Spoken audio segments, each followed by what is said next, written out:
On en a qui sont allumés aujourd'hui. Donc, bonjour tout le monde et bienvenue à cette dernière séance régulière, je dirais, avant les vacances estivales. Donc, on a un horaire très, très chargé cet après-midi. Donc, je commencerai par présenter les gens qui sont ici dans la salle avec nous. Donc, moi-même, Catherine Boileau, je suis présidente de la Commission de la sécurité et du développement social. Je suis accompagnée de mon directeur, M. Stéphane Simoneau, qui est directeur du service de protection contre les incendies. À ma droite, au début, Martin Primo, qui est chef aux opérations fonction supérieure. Stéphane Gauthier, qui est le directeur adjoint du service de police de Sherbrooke. Pierre Marchand, qui est le directeur du SPS. Nancy Robichaud, conseillère. Jennifer Garfat, qui est conseillère aussi, conseillère d'arrondissement. Raïs Kibonge devrait se joindre à nous incessamment. Caroline Proux, qui est là son titre, chef de division loisirs et vie communautaire, qui est accompagnée de plusieurs personnes pour pouvoir présenter le premier sujet qui est à l'ordre du jour, soit le plan d'action en itinérance. Nous sommes aussi accompagnés de Mme Christine Lessard pour une dernière fois à la séance de la commission. Et elle a une belle relève qui est Doriane juste à côté, Mme Larivière. Merci à toutes les deux d'être présentes. Puis je nous souhaite à tous. Ah, j'ai aussi Mme Cyrielle Fleury en arrière, excusez-moi, qui est conseillère principale à la direction générale. Et puis, le micro, Jean-François Jutras, qui est aussi conseiller à la direction générale. Donc, je déclare la séance ouverte. Le premier point à l'ordre du jour, c'est l'adoption de l'ordre du jour. Donc, est-ce qu'il y a un sujet à rajouter? Est-ce que tout le monde est à l'aise avec l'ordre du jour? Oui. L'avis de convocation aussi, tout le monde est présent. Ensuite, le procès verbal. Je ne le vois pas sur l'ordre du jour, mais le procès verbal, tout le monde l'a lu? Tout le monde est à l'aise avec le procès verbal? OK. Ensuite, on serait rendu au plan d'action en itinérance. Donc, nous sommes accompagnés, nous avons dans la salle plusieurs personnes, dont du centre-ville, M. Cyr. Nous avons aussi la Coalition sherbrookoise des travailleurs de rue. On a Aurélie Marcil de chez Entreprendre Sherbrooke aussi. Donc, bienvenue à vous aussi. C'est un travail de longue haleine, le plan d'action en itinérance. On a eu plusieurs rencontres avec beaucoup de partenaires, des organismes qui s'occupent du dossier de l'itinérance, plusieurs services à la ville aussi, le SSCVC évidemment, mais il y a aussi la voirie, il y a eu le SPCI, le SPS. C'est sûr que je vais en oublier, il y en avait tellement. On était nombreux. La direction générale aussi qui était présente, le SCU aussi. Je pense que j'ai fait le tour. Donc, c'est vraiment tous les partenaires qui sont appelés à intervenir directement à chaque fois qu'il y a une situation qui se produit au centre-ville. On voulait savoir quel était le rôle de chacun à chaque fois qu'il y a une intervention à faire. Qu'est-ce qu'on peut faire en amont? C'est quoi le portrait de la situation actuelle aussi à Sherbrooke en matière d'itinérance? Donc, c'était plusieurs questions qu'on avait à répondre, puis on voulait avoir un peu la lecture de tous les organismes. Le CIUS aussi, je m'excuse, qui était là. Donc, pour pouvoir un peu départager ce qu'on doit faire, parce qu'évidemment, l'itinérance est appelée on le voit là, à tous les jours, cette problématique-là est là pour rester. Il faut apprendre à cohabiter tout le monde ensemble. Ça ne disparaîtra pas, c'est certain.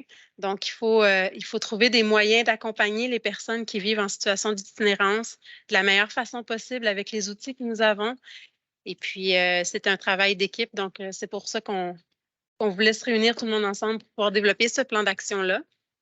Je vois qu'il y a deux personnes qui se sont rajoutées à la rencontre, M. Raïs Kibonge et puis Ah, je vous ai vu passer, mais M. Gaétan Drouin, le directeur général adjoint, qui vient nous assister aussi également. Isabelle? Annie?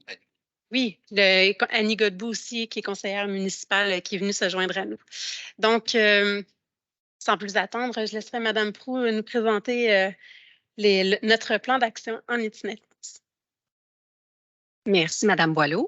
Alors, on est très heureux aujourd'hui de vous présenter le fruit du travail des derniers mois pour le plan d'action en matière d'itinérance de la Ville de Sherbrooke. Je suis accompagnée aujourd'hui de Patricia Sévigny, agente professionnelle en loisirs, qui a piloté le dossier avec moi. Et il y a aussi un membre, un partenaire externe, Charles Coulombe, organisateur communautaire au CIUS de l'Estrichu, qui faisait partie de notre groupe de travail en itinérance. Donc, on a eu le mandat pour élaborer le plan d'action en 2022. Madame Boileau, avec la Commission Sécurité et Développement social, a mis le groupe de travail en itinérance, le GTI, sur pied en septembre 2022, avec des partenaires effectivement autant internes qu'externes. Parmi les partenaires externes, on avait un représentant du CIUS, M. Coulomb, mais on avait aussi 2 représentants de la table itinérance de Sherbrooke qui se sont joints à nous là, pour l'ensemble des travaux, en plus de nos partenaires internes, évidemment, plusieurs services que vous avez nommés. Le mandat du groupe était d'analyser et soutenir l'élaboration du premier plan d'action en itinérance. Donc, l'ensemble de l'œuvre, comment on veut se positionner comme ville de Sherbrooke. C'est un plan municipal. C'est important de le rappeler aussi en lien avec les actions que vous allez retrouver à la fin. Puis c'est dans ce cadre-là aussi qu'on est venu vous voir à la dernière séance en avril pour vous faire un premier topo, l'avancement de nos travaux. Donc, on vous a déjà présenté les principes, les objectifs, etc. Donc, aujourd'hui, on va se concentrer vraiment sur les actions du plan, donc le cœur du plan d'action. Alors, le contexte, on n'a pas partagé notre PowerPoint. On pourrait faire notre partage d'écran, ça va vous aider à suivre aussi, ça ne sera pas long. Donc, le contexte de la démarche, évidemment, il y a plusieurs balises qui ont guidé nos travaux, hein, la loi sur les compétences municipales dans un premier temps, où il y a plusieurs responsabilités dans la loi sur les compétences municipales qui sont liées à l'itinérance, qu'on pense aux activités communautaires, à l'aménagement du territoire, la sécurité, évidemment, la salubrité. On a nommé que celle-là. On a aussi en référence notre politique de développement social et communautaire de la Ville de Sherbrooke, qui guide nos rôles, dans le fond, selon les dossiers. Donc, en itinérance, on est un acteur essentiel en partenariat avec plusieurs ressources de la communauté, mais tout en favorisant la complémentarité dans l'intervention. Et nos responsabilités municipales, bien évidemment, on a plusieurs rôles plus directs là, en lien avec les interventions. On mentionne souvent, puis c'est le titre du document, enjeu pluriel, responsabilité partagée. Enjeu pluriel, bien, on a vu là, quand même depuis les dernières années, la situation de l'itinérance a attiré l'attention. Ce n'est pas un phénomène nouveau, mais quand même, force est de constater qu'il y a eu une recrudescence. Ça a augmenté dans les dernières années, puis le tissu social est quand même fragilisé à Sherbrooke. Et une responsabilité partagée parce qu'il y a plusieurs paliers de gouvernement qui sont engagés dans l'itinérance, plusieurs ministères, puis au niveau local, ben, on a nos partenaires du réseau de la santé, évidemment, la ville, les organismes d'hébergement, les organismes communautaires, les citoyens, citoyennes, etc., qui font partie de l'écosystème là, qui est lié à l'itinérance. Maintenant, la chronologie. Donc, on a, je suis le PowerPoint. On a plusieurs étapes là, qui ont été franchies depuis la création, même avant la création du GTI. Donc, depuis qu'on a eu le mandat, on a fait des consultations à l'interne, à l'externe avec nos partenaires. Plusieurs étapes ont été franchies auprès des services de la ville aussi et auprès des organismes du milieu pour vraiment comprendre c'est quoi les besoins et puis quelles actions seraient les plus propices, dans le fond, à mettre en place. Fait qu'on a fait vraiment une pléiade d'ateliers, d'entretien avec les différents partenaires, des échanges aussi au sein du GTI. On a eu plusieurs rencontres pour avoir une récolte riche qui nous a permis de compiler, mais aussi de choisir les meilleures actions possibles. Peut-être une petite différence aussi que je mentionnerais. On a fait des chronologies semblables où les étapes pour des démarches qu'on a présentées aussi à la commission, par exemple la politique en immigration récemment. C'est sûr qu'ici, c'est un plan d'action. On n'est pas dans une politique municipale. Donc, c'est sûr que l'ampleur peut être considérée moindre. Dans l'ordre des consultations, par exemple, tout ça, c'est sûr qu'on en fait davantage quand c'est une politique qu'un plan d'action.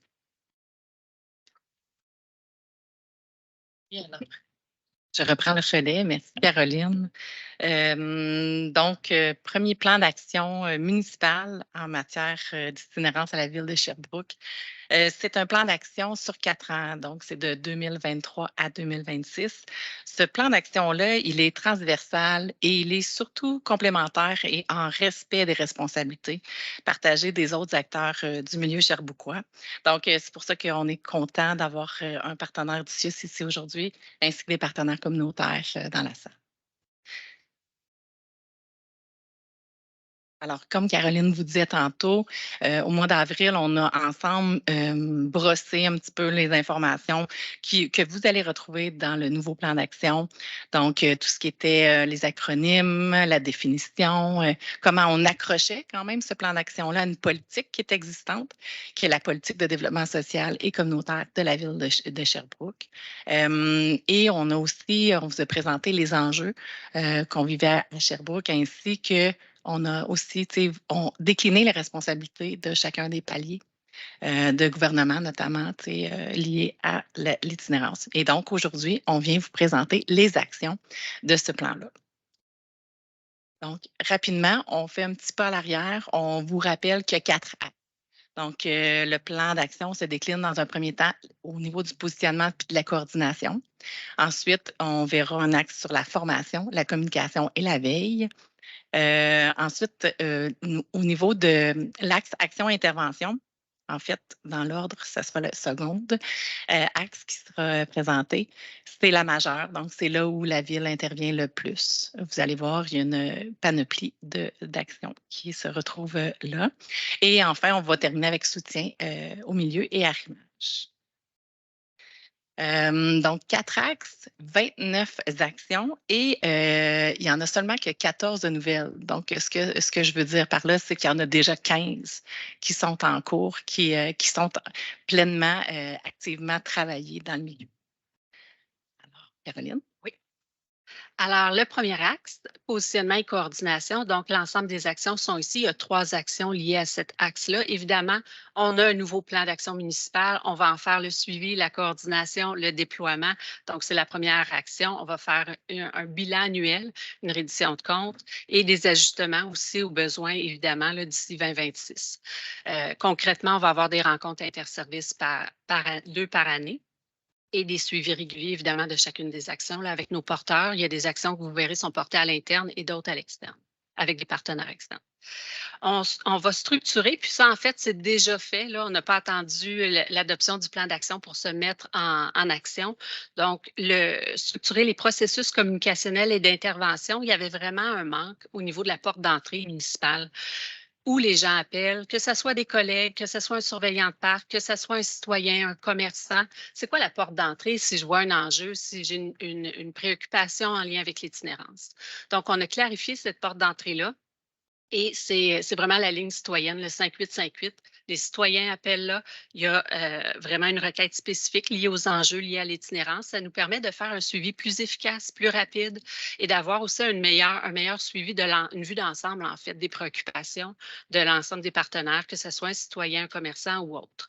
Fait qu'on voit déjà une différence à ce niveau-là. Là, on reçoit les appels, des fois, étaient faits en doublon. Il y avait ça, c'était pas agile ou c'était pas linéaire, toujours aussi fluide qu'on l'aurait souhaité, mais maintenant, il y a déjà un changement important à ce niveau-là.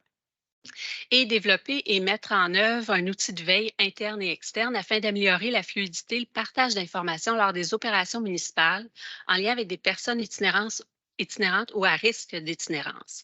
Donc, on a déjà développé et mis en service une application web municipale pour suivre encore une fois les opérations, d'être beaucoup plus coordonnées dans le suivi de l'ensemble des opérations liées à ça.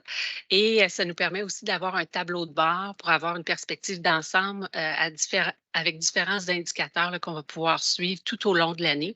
Donc, ça, on aura la chance de vous le présenter davantage au niveau des élus dans un deuxième temps. Alors, pour poursuivre avec l'axe 2, action et intervention, donc c'est celui qui, comme je vous disais, qui contient le plus d'actions. En fait, il y en a 13 actions. Donc, je vous les décline. On souhaite assurer l'arrimage entre ce nouveau plan d'action-là et les travaux qui portent sur l'habitation et le logement de la ville de Sherbrooke. On souhaite aussi faire une mise à jour du portrait des maisons de chambre à Sherbrooke. et de mettre en œuvre les recommandations qui pourraient venir de cette mise à jour-là. On souhaite faciliter la mise en place de projets et d'initiatives qui visent à diversifier aussi les options d'habitation à coût modique. On souhaite mettre en œuvre la stratégie municipale en matière de sécurité publique dans les lieux publics. Donc, cette stratégie-là qui est déjà existante, qui est en cours et qui fonctionne très bien avec le SEV, le SPS et notre partenaire communautaire, la Coalition Cherbouquoise pour le travail de rue. On souhaite aussi, puis c'est déjà en cours cette année, donc c'est pour ça que l'échéance est 2023, déployer 2 agents spécialisés dans les enjeux de l'itinérance au SPS. Alors, pour ceux qui les connaissent, ils s'appellent Mathieu et Jean-François.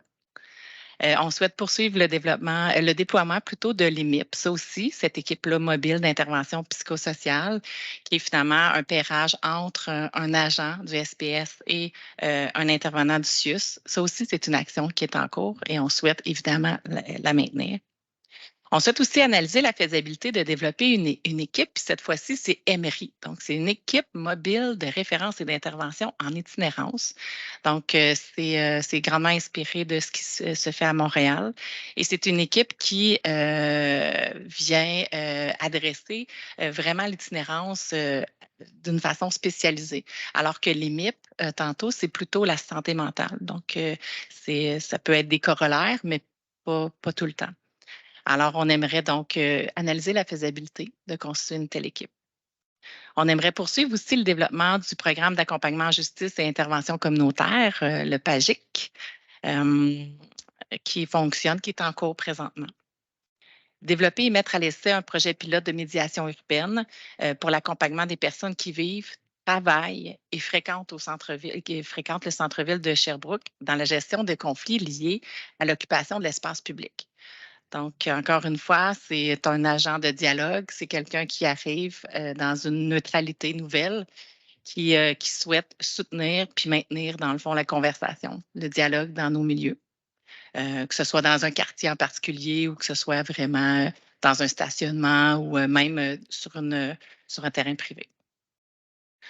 Alors, soutenir le projet pilote d'Alte Chaleur qui vise à donner l'accès à un endroit tempéré et sécuritaire pendant la saison froide. Donc, on est en projet pilote.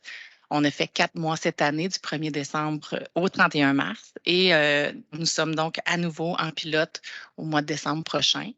On a constitué un nouveau comité qui met en œuvre les recommandations déjà qui découlent de la première année.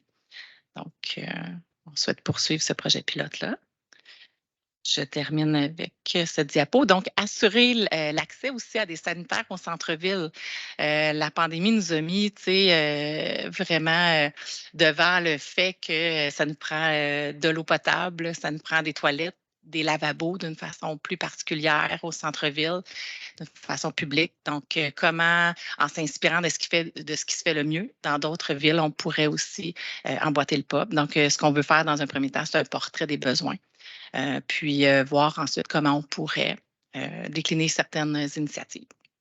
Ensuite, on souhaite aussi lancer une étude de faisabilité pour un projet de concerté de local municipal dédié au centre-ville en lien avec les besoins d'itinérance. Bon, lorsqu'on s'est vu au mois d'avril dernier, puis on a revu les mots, on avait parlé plutôt de centre communautaire, puis on s'est rendu compte que c'était vraiment quelque chose qui était équivoque, qui nous ramenait peut-être à quelque chose qu'on connaît déjà, alors que c'est quelque chose de complètement nouveau. Un local municipal dédié, c'est dans le fond un local dans lequel on pourrait justement peut-être avoir des sanitaires disponibles à l'année, mais aussi c'est un local qui pourrait servir notamment d'entrepôt. C'est un local aussi qu'on pourrait déployer rapidement, par exemple, dans des situations d'éviction, comme on a connu l'année passée. Donc, un local municipal dédié pour nous, c'est pas nécessairement un centre communautaire comme on l'entend habituellement. Donc, on revient avec le même projet, mais disons que le vocable colle plus à l'esprit de ce qu'on avait. Et finalement, assurer l'arrimage entre le plan d'action municipal en matière d'itinérance et la démarche de développement socio-économique inclusif, donc la DESI, du centre-ville de Sherbrooke. Donc, je suis contente de voir qu'Aurélie est avec nous aujourd'hui. Alors, le troisième axe, formation, communication, éveil. Puis peut-être juste avant de continuer, vous voyez la colonne responsable et partenaires. Ça paraît peut-être pas si visible que ça à l'écran, mais dans le fond, le responsable est en gras et plusieurs partenaires se greffent à chacune des actions, là. Donc, même si on dit, par exemple, le projet Halte Chaleur, bien, il est porté par un partenaire, la table itinérance de Sherbrooke, mais on y est évidemment comme partenaire autour de la table. Donc, pour formation, communication, éveil, c'était un élément, je pense que c'est le premier élément qui est sorti dans nos consultations. C'était unanime. Il y a un besoin de mieux connaître, de comprendre, d'être formé. On avait fait d'ailleurs un atelier de formation avec nos collègues du SPVM qui étaient descendus à Sherbrooke. Plusieurs services avaient participé au printemps 2022 pour mieux comprendre un peu, puis voir c'est quoi les possibilités pour agir sur le terrain aussi. Donc, dans les actions qu'on a retenues, analyser les moyens les plus porteurs pour sensibiliser les services municipaux ainsi que la population en général. On ne voulait pas s'avancer dès maintenant là, sur quelle action précise on va faire en communication. On va prendre le temps de bien travailler avec nos collègues du service des communications pour identifier c'est quoi les moyens les plus porteurs. Donc, ça, c'est pour 2023. Puis les actions vont plus se décliner en 2024 jusqu'en 2026. Au niveau, fait qu'il y a un volet plus sensibilisation, puis après ça, un volet plus formation. Donc là, on est à un autre niveau, développer un programme de sensibilisation, de formation sur l'itinérance adapté aux différents groupes d'employés.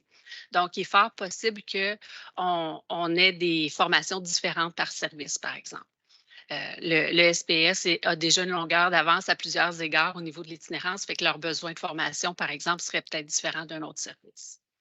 Et par la suite, bien, dispenser les formations, donc offrir des séances de formation aux équipes municipales, aux élus.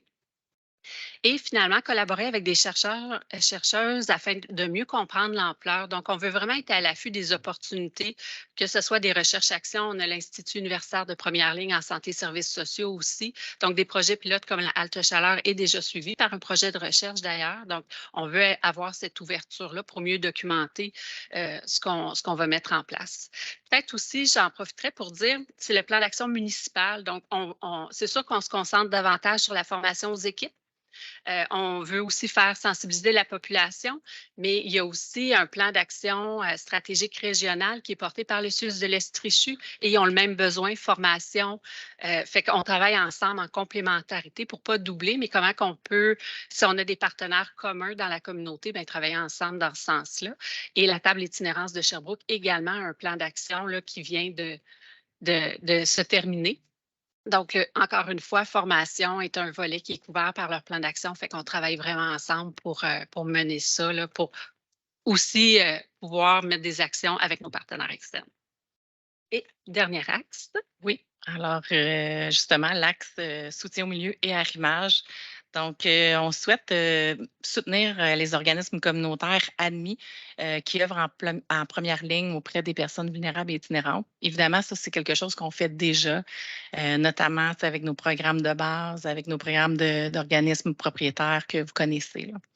Mais en plus, il y a certains de nos partenaires, de nos organismes admis avec qui on a des ententes particulières aussi qui va concerner, dont ils sont en adéquation en fait avec le plan d'action. Ensuite, on souhaite poursuivre la participation de la Ville aux travaux du Comité stratégique intersectoriel régional en itinérance, ainsi qu'à ceux du plan d'action régional en itinérance, dont Caroline vient juste de mentionner. On souhaite aussi poursuivre la participation de la Ville aux exercices de dénombrement. On souhaite aussi poursuivre la participation de la Ville à l'entente tripartite qui assure la collecte sécuritaire des seringues. Donc, c'est avec notre partenaire communautaire privilégié qui est Iris Estrie, ainsi qu'avec le CIUS aussi. Donc, on est 3 partenaires pour s'assurer d'avoir des collecteurs, de pouvoir bien les installer, les réparer au besoin, puis évidemment faire une collecte régulière. Et on souhaite poursuivre aussi la participation de la Ville à la table d'itinérance de Sherbrooke, qui se réunit environ aux 4 à 6 semaines et avec qui on a un partenaire aussi du SPS qui suit les travaux. Ensuite, on souhaite mettre en œuvre les actions plutôt découlant du plan d'action 2022-2023 de la TIS. Donc, ce que Caroline disait, il est tout chaud, il vient tout juste d'être adopté. Donc, on souhaite évidemment voir les adéquations possibles. On souhaite poursuivre aussi la participation de la Ville et son soutien technique visant la bonne tenue de la Nuit des sans-abri qui a lieu à chaque année, à chaque troisième, ouais, c'est ça, vendredi, le troisième vendredi du mois d'octobre. Et depuis quelques années, on tient cet événement-là au marché de la gare, donc derrière l'hôtel Times. Poursuivre la participation de la Ville aux prochaines éditions du Forum Itinérance. L'année passée, il y a eu un Forum Itinérance au Cégep de Sherbrooke. Peut-être que ça prendra la forme autre éventuellement, mais c'est le type d'événement, justement, générateur à la fois de connaissances, mais aussi de réseautage dont on a besoin ici à Sherbrooke. Nous, nos partenaires institutionnels, mais aussi nos partenaires communautaires. Et poursuivre donc la participation de la Ville aux travaux de l'itinérance issue du réseau des grandes villes et de sa communauté, de sa toute nouvelle communauté de pratique en itinérance au Québec. On voit que dans le dernier axe, soutien au milieu à Arrimage, c'est tout le travail avec nos partenaires, avec les organismes amis. Donc, il y avait beaucoup de poursuivre. C'était des actions, c'est un peu dans notre ADN de travailler avec nos partenaires. Donc, beaucoup de choses qu'on faisait déjà et qu'on va maintenir, évidemment. Les prochaines étapes pour le plan d'action, bien, aujourd'hui, on vous le présente, la version finale. Donc, selon vos commentaires et ce que vous en direz, bien, on pourrait le faire cheminer par la suite pour adoption au conseil municipal. Et évidemment, par la suite, bien, tout le volet coordination mise en œuvre qu'on va déployer. Alors, je laisserai le mot de la fin à M. Drouin. Merci. Merci beaucoup. Bonjour tout le monde, Madame la Présidente. Écoutez, moi, je suis vraiment fier de voir le travail de nos équipes et voir le travail de collaboration avec le plan qui vous est présenté aujourd'hui. Très sincèrement, on voit l'évolution depuis maintenant, après un peu plus d'une année et demie de travail. Je tiens à souligner, entre autres, au niveau des services de la Ville, bien entendu, le service des sports, culture, vie communautaire. C'est vraiment un travail exceptionnel. Service entretien voirie avec ma collègue Mme Bourgeois qui est à côté de moi. Service de police, service de protection contre les incendies. Vous savez, M. Simoneau, c'est vraiment a prêté son expertise au niveau des équipes pour les opérations terrain depuis 2022. Donc, c'est vraiment, et aujourd'hui, ça roule rondement. Donc, on en est quand même satisfait. Bien entendu, l'équipe de la direction générale aussi qui supporte les différents services. On ne veut pas oublier non plus les partenaires externes, donc nos organismes, les ministères qui sont auprès de nos équipes. Donc, c'est vraiment un travail qui est majeur. Moi, ce que je notais, c'est un travail de concertation, un travail de coordination et d'arrimage au niveau des différents organismes et ministères et de la Ville de Sherbrooke. Bien sûr, l'itinérance, pas un spécialiste, mais ça sous-tend différents facteurs, une multitude de facteurs, une complexité. Je pense aussi qu'on est encore en apprentissage comme organisation avec justement les enjeux liés à l'itinérance. Et je vous dirais que pour moi, ça se traduit à 3 niveaux. Donc, au niveau stratégique, avec la commission, justement, avec nos élus, le conseil municipal, avec les différents partenaires. Donc, comment bien établir les stratégies. Par la suite, au niveau tactique, donc je parlais tantôt de formation, d'information auprès des équipes concernées. Encore une fois, le support terrain au quotidien qu'on vient traduire justement au niveau de l'opérationnalisation des différentes actions. Donc, c'est peu dire, c'est beaucoup, beaucoup de travail. Il n'y a pas de solution unique. Donc, c'est une multitude d'actions qui pourront aider nos services justement à venir soutenir le milieu. Donc, un immense merci à tout le monde. Merci. Je vais regarder s'il y a des mains levées en ligne. Il n'y en a pas. Est-ce que Mme Robichaud, vous voulez commencer? Lever ma main, je n'ai pas pensé à lever ma main avant. Bien, dans le fond, on sait que c'est beaucoup d'ouvrage, faire un plan d'action avec les partenaires et tout. J'ai quand même quelques questions sur le fonctionnement, puis peut-être la différence, hein, parce que, désolée pour mon ignorance, là, en tout cas, peut-être que je vais poser des questions que d'autres se poseraient, qui nous écoutent en ligne puis qui n'oseront pas poser. Tu sais, je vous ai dit, qu'est-ce que la Ville... Tu sais, j'essaie de voir un peu la différence. Je me dis, la Ville est partenaire avec le CIUS et tout. Donc, on s'entend qu'ils s'en faisaient des choses sur le terrain. T'sais. Fait que là, je me dis, tout le plan d'action qui est municipal, parce que vous l'avez répété à 2 fois que c'est un plan d'action municipal, on présume que tout ça ne se faisait pas avant par le CIUS pour que la Ville vienne combler ce besoin-là? Point d'interrogation. Je veux dire, il me semble que le CIUS devait faire certaines actions, mais vous ne devez pas dédoubler. Je ne sais pas si vous comprenez un peu le sens de ma question, là. Et puis, attendez un petit peu, je m'en étais noté quelques-unes. Il y avait ce volet-là. Et quand vous parlez de soutien et d'arrimage avec le milieu, et on parle de trouver le moyen le plus porteur pour sensibiliser les services municipaux ainsi que la population en général.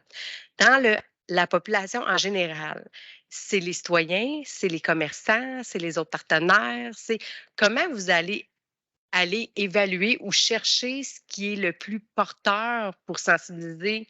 Allez-vous les consulter? Allez-vous lui demander qu'est-ce qu'ils vivent sur le terrain?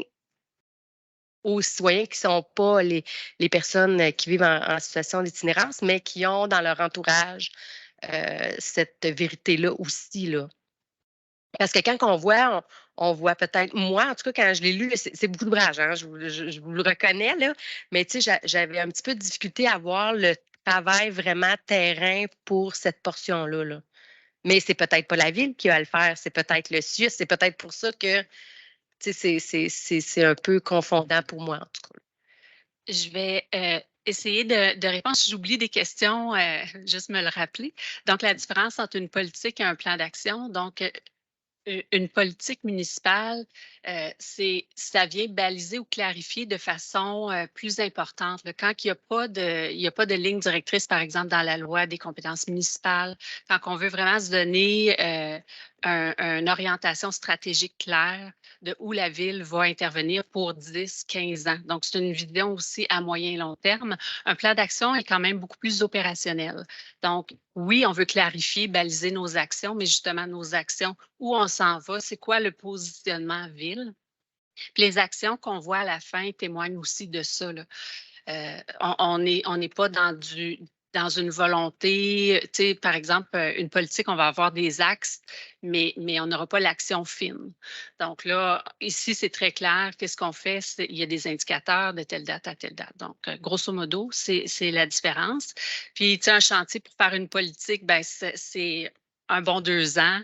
C'est sûr que c'est plus exhaustif dans justement aller valider avec l'ensemble de nos partenaires. On le fait quand même pour un plan d'action, évidemment, mais l'ampleur est différente. Là. Au niveau du travail, dans le fond, ce n'est pas donner un plan d'action pour compenser ce que le CIUS ne fait pas. Au contraire, c'était pour clarifier les rôles et responsabilités. Puis c'est une question là, qui était vraiment, dès le départ, c'est quoi au juste le rôle municipal et son juste rôle? Donc, on est en complémentarité et puis je vais laisser la parole à mon collègue du CIUS, évidemment, qui pourra en dire plus que moi, mais il y a vraiment là, une pléiade d'actions, de soutien, un soutien direct en service clinique là, du CIUS de l'Estricheux au niveau des personnes en situation d'itinérance ou en difficulté, là, à risque. On travaille en prévention. Donc, beaucoup de différentes équipes du CIUS qui sont mises à profit. Des financements aussi aux organismes qui proviennent du CIUS, qui proviennent de vers un chez-soi. Dans le plan d'action, on a quand même décliné un petit peu là, les paliers fédéral vers un chez-soi, le provincial, tout ça, mais de façon assez succincte tout de même. Là. Mais il y a des financements autant aux organismes d'hébergement, en prévention, en santé publique, etc. Pour le volet sensibilisé, c'est une responsabilité, encore une fois, partagée. Puis je disais, ça revient dans le plan d'action régional, ça revient dans le plan d'action de la TIS. Par exemple, dans la dernière année, la TIS a eu des échos des commerçants du centre-ville et a fait des actions pour aller vers eux et les renseigner, les informer sur les services offerts aussi aux personnes ou référer, qu'est-ce qui existe. Donc, c'est sûr qu'on veut faire attention de ne pas dédoubler. Il faut être réaliste dans notre capacité de mener des actions, puis on va mettre l'effort là où c'est un trou de service, en fait, et en lien avec les responsabilités municipales. Le CIUS n'ira jamais faire le travail du SEV, par exemple, au niveau de la voirie, la salubrité. Donc, on distingue à ce niveau-là. Je laisserai peut-être mon collègue Charles. Bien, je compléterai en disant que, tu sais, ça a été mentionné, l'itinérance, c'est un phénomène qui est complexe, qui s'est même complexifié au cours des 10-15 dernières années. En 2014-2015, il y a une politique qui a été adoptée en matière d'itinérance par le gouvernement du Québec et c'est porté par le ministère de la Santé et des Services sociaux, mais c'est une politique vraiment interministérielle, c'est une politique gouvernementale. Et puis, il y a 5 axes dans cette politique-là, dont un axe sécurité publique et un autre qui est cohabitation sociale. Donc, quand on organise des services en itinérance, des services de santé, des services sociaux, on s'adresse à des gens qui sont dans l'espace public municipal, qui sont des citoyens, en fait, qui vivent dans l'espace public municipal. Puis, comme le dit Caroline, il y a des choses qui ne peuvent pas être portés nécessairement par le réseau de la santé. Et autant c'est vrai qu'il faut être optimal puis éviter de dédoubler. Et en même temps, il faut se permettre certains chevauchements parce qu'il y a toujours une zone grise, une ambiguïté. Et les partenaires doivent apprendre à composer avec ça et parfois patauger dans quelque chose qui n'est peut-être pas à 100% leur mandat, mais si on ne réussit pas à attacher ça, ben, on crée des interstices puis on échappe des choses. Moi, ce que je vous dirais, c'est que effectivement, la prestation de soins, de services, puis on a vécu des expériences dans les dernières années, surtout en matière d'habitation, où ça devient de plus en plus complexe. Hein. La capacité d'habiter et de conserver un logement, et même de plus en plus, même dans les ressources d'hébergement qui sont spécialisées, c'est de plus en plus complexe de pouvoir garder les gens. Donc, on a des grands défis, puis on a des partenariats qui se font depuis longtemps avec l'OMH, avec le parallèle d'habitation sociale, où il y a des rôles qui sont partagés. Donc, moi, je pense que c'est clair depuis 20 ans. Là, la Ville, là, il y a un plan d'action, mais il y a des actions qui se font depuis longtemps. La Ville a joué un rôle facilitateur. Et là, avec la politique en itinérance, avec un rôle qui est de plus en plus nommé clairement pour les grandes villes aussi, les villes moyennes en matière d'itinérance, ben là, je trouve que c'est un bon positionnement pour la Ville de Sherbrooke. Donc, ce n'est que porteur pour l'avenir, mais voilà, je dirais ça pour le moment. Drouin? Oui, j'aimerais amener peut-être 2 ou 3 précisions, votre commentaire, votre questionnement, Mme Robichaud. Très concrètement, là, oui, effectivement, on voit quand même qu'il y a une augmentation des enjeux liés à l'itinérance. Et ça dure depuis maintenant quelques années sur le territoire. On l'a vu également à la sortie de la pandémie. Les enjeux étaient omniprésents. Quand je parlais tout à l'heure du travail de collaboration au niveau des équipes, ben pour nous, comme obligation municipale, exemple, c'est sécurité, salubrité sur les espaces pour lesquels on a une obligation de sécurité pour notre population. Donc, encore une fois, c'est peu banal, mais on a dû former nos travailleurs, former nos équipes sur leur propre santé, leur propre sécurité sur la façon d'intervenir et de bien intervenir. Et également au niveau de la collaboration pour certains commerçants, propriétaires d'immeubles où les gens, exemple, nous appelaient et disaient, ben là, vous devez venir faire le ménage. On devait réexpliquer la loi des cités et villes pour mentionner encore une fois qu'une ville ne pouvait pas intervenir sur un terrain privé, mais ce qu'on faisait à ce moment-là, c'est qu'on se place en collaboration, on informe sur les façons de faire, les bonnes façons de faire. Et je terminerai aussi avec le travail qui a été fait au cours des dernières semaines, derniers mois, sur l'outil également de gestion des requêtes dans lequel on est en mesure de cibler chacune des requêtes, s'assurer justement que celles-ci sont prises en charge et qu'on est capable de mesurer l'impact de ces requêtes-là sur l'organisation. Merci. Monsieur Kibonge? Merci, Madame la Présidente, puis merci à toute l'équipe qui a travaillé fort quand même, en fait très fort pour ça. Moi, ce que je trouve admirable quand même, c'est le fait que ça soit la première fois que la Ville se lance là-dedans pour tout ce qui touche à l'itinérance, parce que souvent on se disait avant, ben, l'itinérance c'est l'affaire de tous, que c'était l'affaire de personne, il n'y a personne qui le faisait. Puis le fait que cette fois-là, on travaille surtout à s'arrimer tous ensemble, c'est ça la vraie différence. Parce qu'avant, par exemple, si on avait une personne itinérante qui se chauffait quelque part, on va dire pas loin du parc du Petit Canada, ça prenait plusieurs services différents. Ça prenait comme, par exemple, la police pour le faire sortir de là. Après ça, le service incendie pour éteindre l'incendie. Après ça, la voirie pour comme ramasser ceux qui restaient de là. Donc, on voit qu'il y avait comme des interventions qui se faisaient, mais il n'y avait pas de coordination. Tandis que là, l'avantage de ce plan d'action, c'est de venir attacher tout le monde et de dire, une fois que la machine est partie, une fois que l'information s'est rendue que en ce moment, il y a une personne en situation d'itinérance qui ne va pas bien, qui fait un campement illégal là ou qui est à telle place, tous les partenaires impliqués font partie de ça. C'est sûr que comme c'est la première fois qu'on le fait, il y a encore des petits règlements, des ajustements à faire. Et à ce niveau-là, c'est sûr qu'en travaillant, en ouvrant un peu la notion de partenaire terrain aux personnes qui vivent, comme on a dit, directement sur place, aux commerçants, aux citoyens, on va être capable d'avoir plus de feedback là, et d'améliorer ça. Mais quand on compare à ceux qui se faisaient avant, qui était comme la bonne volonté de tout le monde, mais comme pas une vraie coordination de la part ville, on voit que c'est un bond de géant. Puis là, l'autre bond de géant, ça va être de faire un vrai partenariat avec le CIUS pour que ça soit vraiment comme tout attaché. Fait que, bravo. Madame Garfat? Merci. je réalise que c'était beaucoup de travail et je me questionne, est-ce qu'il y avait comme des fonds de soit le gouvernement fédéral ou provincial pour ça parce que c'est les heures de travail. Et si tu avais un souhait pour la prochaine année, une recommandation comme pour aider comme à diminuer le nombre d'itinérants, est-ce qu'il y a une suggestion ou quelque chose? Ben, pour la première question, c'est du temps, effectivement, qu'on a mis des différentes équipes. Donc, il n'y avait pas de fonds nécessairement directement pour le temps investi là, en planification, coordination, mais on a quand même le Fonds bâtir des communautés sécuritaires du ministère de la Sécurité publique qui vient financer certaines des actions qu'on retrouve, là, notamment, par exemple, médiation urbaine, qui est financée avec ce fonds-là. Donc, ça, c'est quand même apprécié. Puis, c'est un fonds qu'on a reçu en 2022, là, mais qui va jusqu'en 2026. Donc, au total, 1,3 million, qui sert aussi à la stratégie jeunesse qu'on va entendre au point suivant. Donc, ça, c'est une bonne nouvelle qu'on a reçue à l'automne dernier. Pour le souhait, bien, en fait, je crois que l'enjeu qui demeure puis qu'il n'y a pas de solution simple et facile, c'est la cohabitation. Donc, ce n'est pas nécessairement c'est d'être en respect de l'ensemble des citoyens de tous ordres, fait que de voir comment on peut mieux travailler cet aspect-là, là, notamment au centre-ville, évidemment. Si vous me permettez, juste pour enchérir également le projet Immersion qui va avoir lieu à l'automne, le gouvernement a investi dans le projet Immersion qui va avoir une part sur l'itinérance également, qu'on va travailler en partenariat là-dedans. Madame Godbout? Merci de me laisser poser des questions, Madame la Présidente. J'apprécie.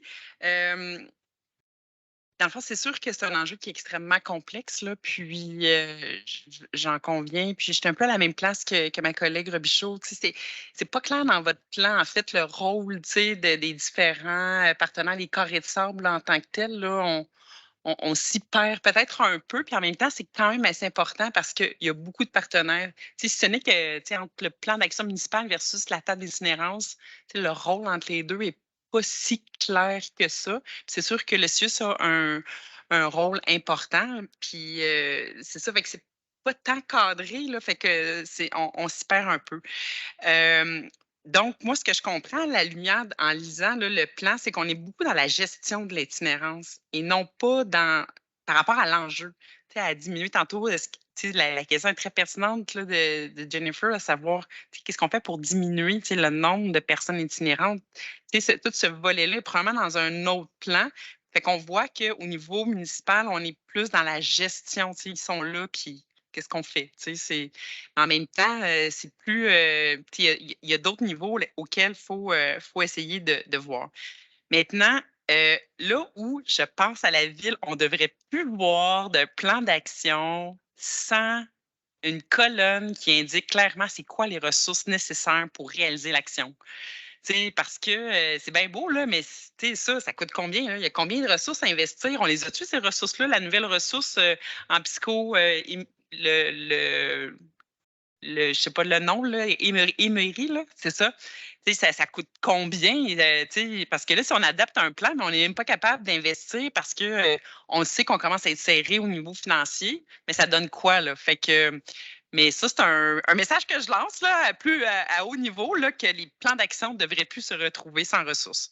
Parce que là, si justement, il y a certaines actions qu'on voit qui sont financées par un, par l'autre, mais c'est pas clair, c'est pas dit, là, c'est pas précisé, puis on s'en va bientôt en études budgétaires, fait que ce serait bon de le savoir. Dernier point, si je veux pas trop m'étirer puis être concise, c'est si on parle vraiment de compétences municipales, pour moi, le volet qui est un peu manquant dans le plan, puis qui est pas autour de la table, puis pour moi, c'est en tout cas, ça me semble fondamental, c'est l'aménagement du territoire. C'est tout ce qui est aménagement du territoire, planification de l'habitation. On l'a dit, on parle de logement, de 100 logis. Puis l'aménagement du territoire, on parle de logement. Fait que c'est quoi les cibles, vers quoi on s'en va justement pour les loger, ces personnes-là? Je veux dire, on ne veut pas qu'ils restent à vie dans la rue, là. C'est pas une vidigne, là. Fait que moi, c'est ce volet-là. On a parlé un peu du volet logement, mais il n'y a aucune action, il n'y a rien qui fait référence à l'aménagement du territoire dans le plan. Mais ceci dit, je sais que c'est beaucoup de travail, mais clairement, il n'y a pas de partenaires d'aménagement du territoire de l'urbanisme, en tout cas qui sont nommés. Peut-être que vous allez le dire que finalement, ils sont là, mais quand ils ne sont pas écrits, c'est parce qu'ils ne sont pas assez là. Fait que je m'arrête là, madame. Ben, peut-être un élément d'abord pour le logement. Effectivement, le logement, c'est le problème et la solution en itinérance beaucoup. C'est sûr que c'est intimement lié. On travaille de très près avec nos collègues du SPGT, puis je comprends que ça ne se transpose pas si clairement dans le plan d'action, mais on a 3 grands chantiers qui sont très complémentaires. Il y a tout le travail avec Entreprendre Sherbrooke au niveau de la DESI, la démarche pour le centre-ville socio-inclusif qu'on travaille. Puis l'autre, c'est le plan d'action, toute la démarche en habitation. Donc, il y a eu la commission ad hoc. Il va y avoir une politique en habitation. Donc, l'idée, c'est de ne pas dédoubler, évidemment, un chantier qui est colossal en soi au niveau de l'habitation juste à côté, mais d'arrimer nos travaux. Puis, on se parle sur une base vraiment plus qu'une fois par semaine, là, toujours.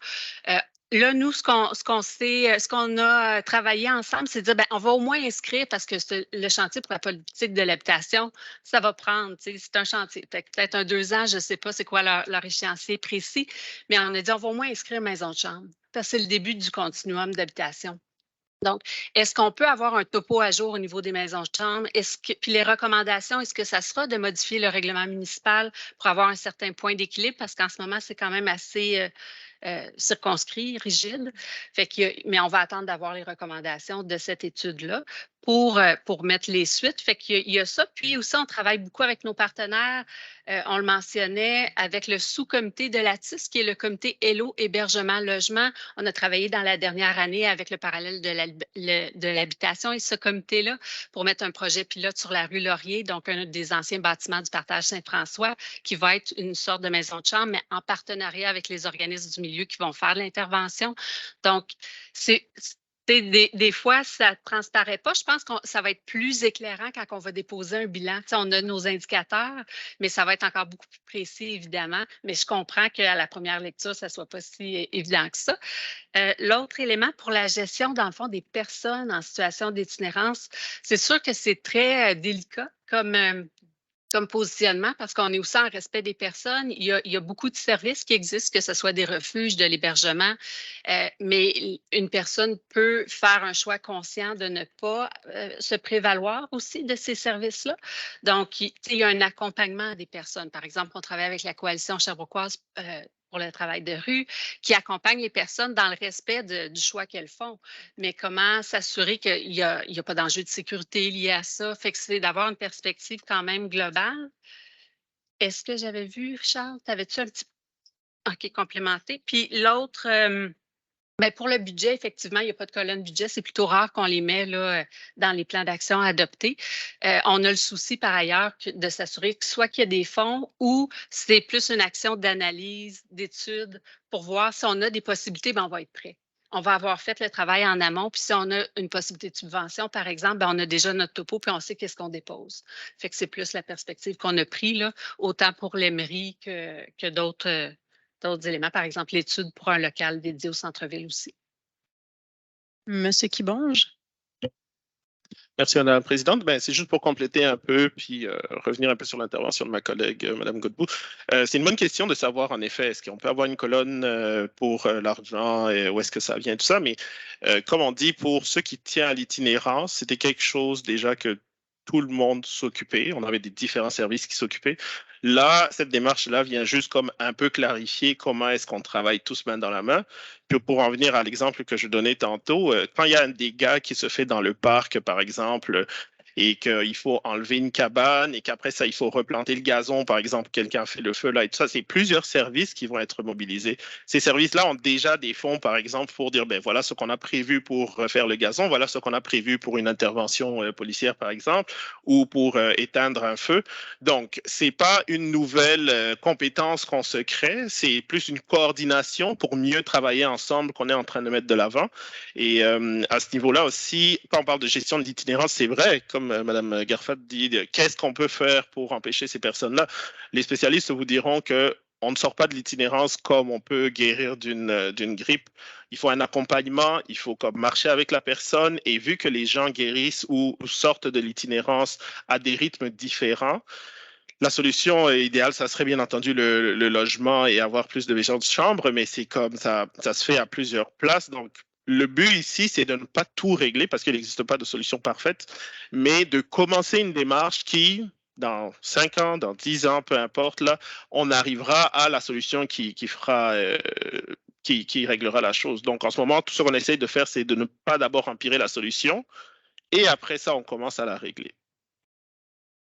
Madame la Présidente, Madame Godbout, je pense que vous avez d'excellents commentaires et d'excellentes questions. Moi, je vous dirais qu'au niveau du plan d'action, premier des éléments qu'on fait, c'est qu'on mesure actuellement pour voir la charge de travail que ça peut donner au niveau de nos différentes équipes. Vous le savez, le conseil municipal a déjà consenti une ressource additionnelle auprès du service de police dédié justement au niveau de l'itinérance.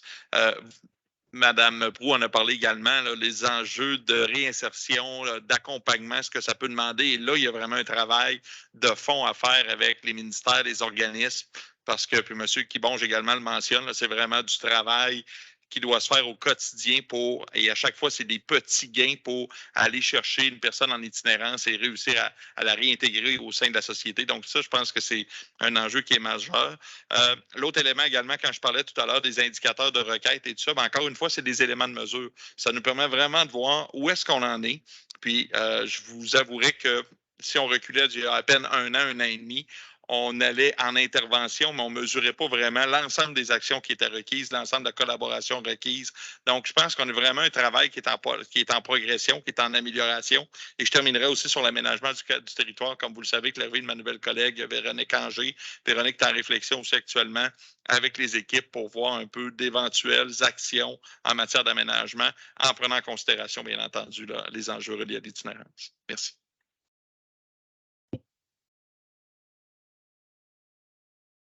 Ben, si vous permettez, je voudrais ajouter quelques éléments. Je pense que l'infinie complexité, elle est bien exprimée par les questions qui sont posées. Moi, je vous dirais, depuis 20 ans à Sherbrooke, c'est absolument extraordinaire ce qui s'est développé comme service. Quand on n'est pas collé sur la réalité de l'organisation des services en itinérance, on ne le voit pas toujours. Je vais juste énumérer rapidement certains éléments. En plus des services qui existaient déjà, comme la Coalition pour le travail de rue, la chaudronnée, la soupe populaire, etc. On pourrait nommer la Maison Jeunesse qui fait de l'hébergement pour mineurs, l'Auberge du Cœur, la Source Soleil pour les 18-30 ans.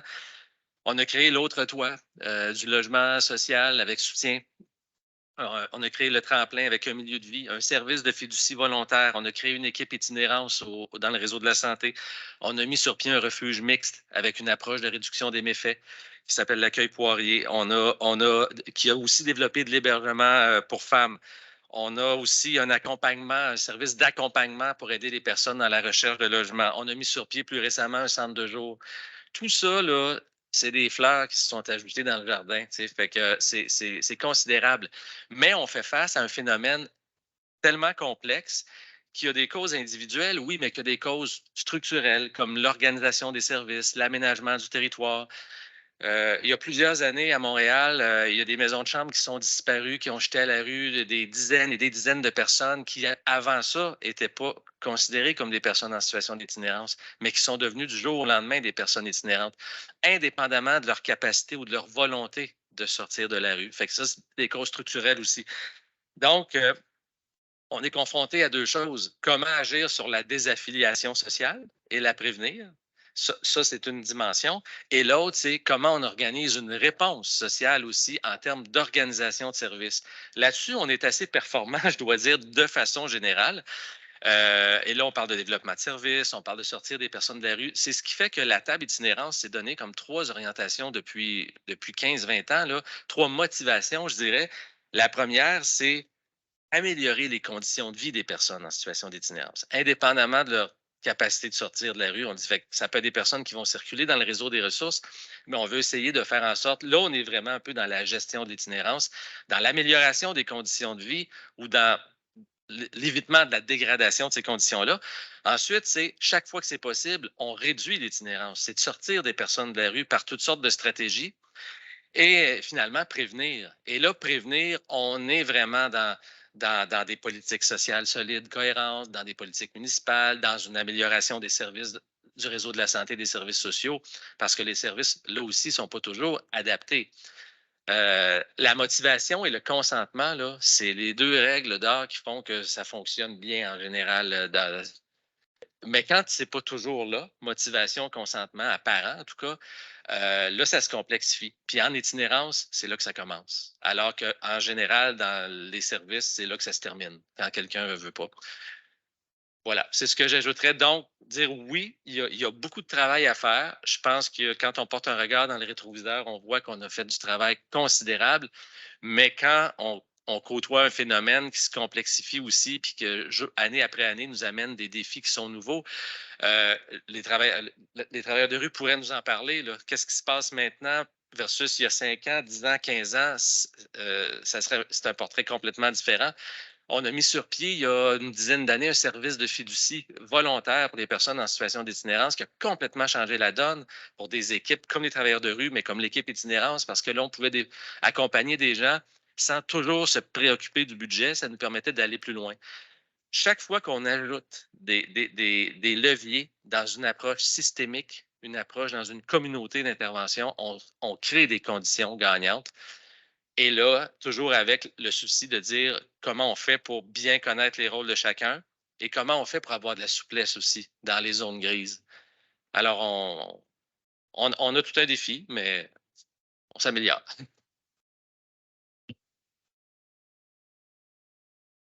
Les questions, c'est bon? OK. Donc, moi aussi, j'ai gardé mes commentaires pour la fin. Donc, j'aimerais peut-être revenir un peu sur le plan d'action. En fait, on voit dans tous les tableaux que vous avez inclus dans le plan d'action, on voit les partenaires qui sont responsables de chaque action. On voit aussi des indicateurs de réussite. Donc, on peut voir exactement qui fait quoi, qui est responsable de quoi. Dire que le nombre d'itinérants va diminuer, c'est se cacher la tête dans le sable. En fait, il faut apprendre à cohabiter. Dire que c'est pas digne de vivre dans la rue, c'est poser un jugement aussi. On ne peut pas dire ça parce que pour certaines personnes, vivre dans la rue, c'est comme ça qu'ils se sentent bien. En fait, ce qu'ils ont besoin, c'est vraiment de stabilité. Par exemple, les opérations de nettoyage que nos équipes font en ce moment, c'est vraiment quelque chose qui est stable. C'est toujours les mêmes personnes qui vont sur le terrain, qui vont rencontrer les personnes qui vivent dans la rue, puis qui font figure un peu, je dirais presque une figure paternelle. Ils peuvent se sentir accompagnés, ils peuvent se sentir appuyés, supportés. C'est une forme d'accompagnement. Puis, c'est vraiment très, très précieux ce que nos équipes font en ce moment sur le terrain. Puis, en fait, j'aimerais remercier M. Simoneau d'avoir démarré cette façon de faire-là à la ville. Maintenant, il n'est plus responsable de ces opérations-là, mais c'est lui qui a démarré ça. Puis on voit vraiment l'impact parce qu'on se rappelle quand on a commencé notre mandat en dessous du pont Joffre, c'était pas joli, là. Puis là, maintenant, ben, si on y retourne aujourd'hui, ben, il y a plus de dérapage, ça se passe bien. Les gens, les personnes en situation d'itinérance ont compris les règles de cohabitation avec nous. Puis ça fonctionne, tu sais. Fait que je pense que c'est un formidable travail d'équipe qui a été fait. Puis comme dit mon collègue, M. Kibonge, on avait besoin de se poser pour vraiment voir comment tout le monde, on s'organise, comment on collabore tout le monde ensemble. Puis le plan d'action, c'était un peu ça, là, le principe. Donc, pour moi, ce plan d'action-là, c'est vraiment important parce qu'il témoigne justement du travail d'équipe qu'on a fait avec les partenaires. Nous avons un devoir en tant que ville de prendre soin de tous nos citoyens, autant ceux qui ont un toit que ceux qui n'en ont pas, peu importe leur situation. Je vous rappelle les 5 principes qui nous ont guidés tout au long de la démarche. On voulait une approche humaniste, on voulait de la collaboration entre tous les partenaires, on voulait le respect, la communication, puis l'agilité aussi. Parce qu'on ne travaille pas avec une clientèle qui est nécessairement facile, il faut souvent réagir rapidement. Puis c'est ce qu'on essaie de faire avec ce plan d'action-là, de nous donner les moyens de faire ça. Aux assises, ainsi que lors de la tournée de notre nouveau président de l'UMQ, j'ai pu discuter avec plusieurs maires et mairesses. Monsieur Kibonge aussi, avec moi, on a fait plusieurs démarches avec des administrations municipales avant même la démarche pour le plan d'action en itinérance. Nous sommes allés voir comment faisaient les autres villes pour gérer la problématique de l'itinérance.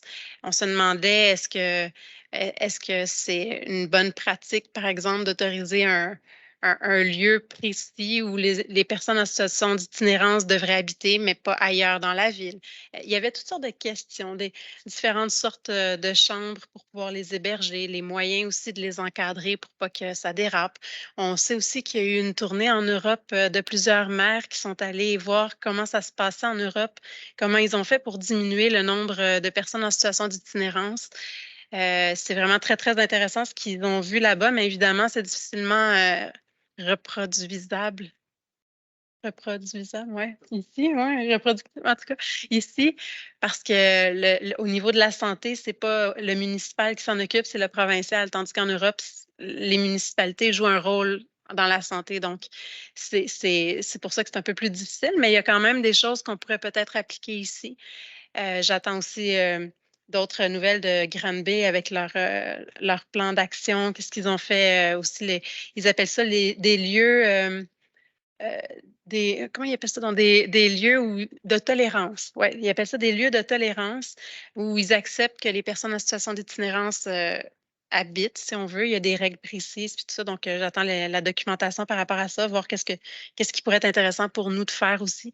Parce qu'évidemment, le plan d'action, il n'est pas immobile, il n'est pas immuable.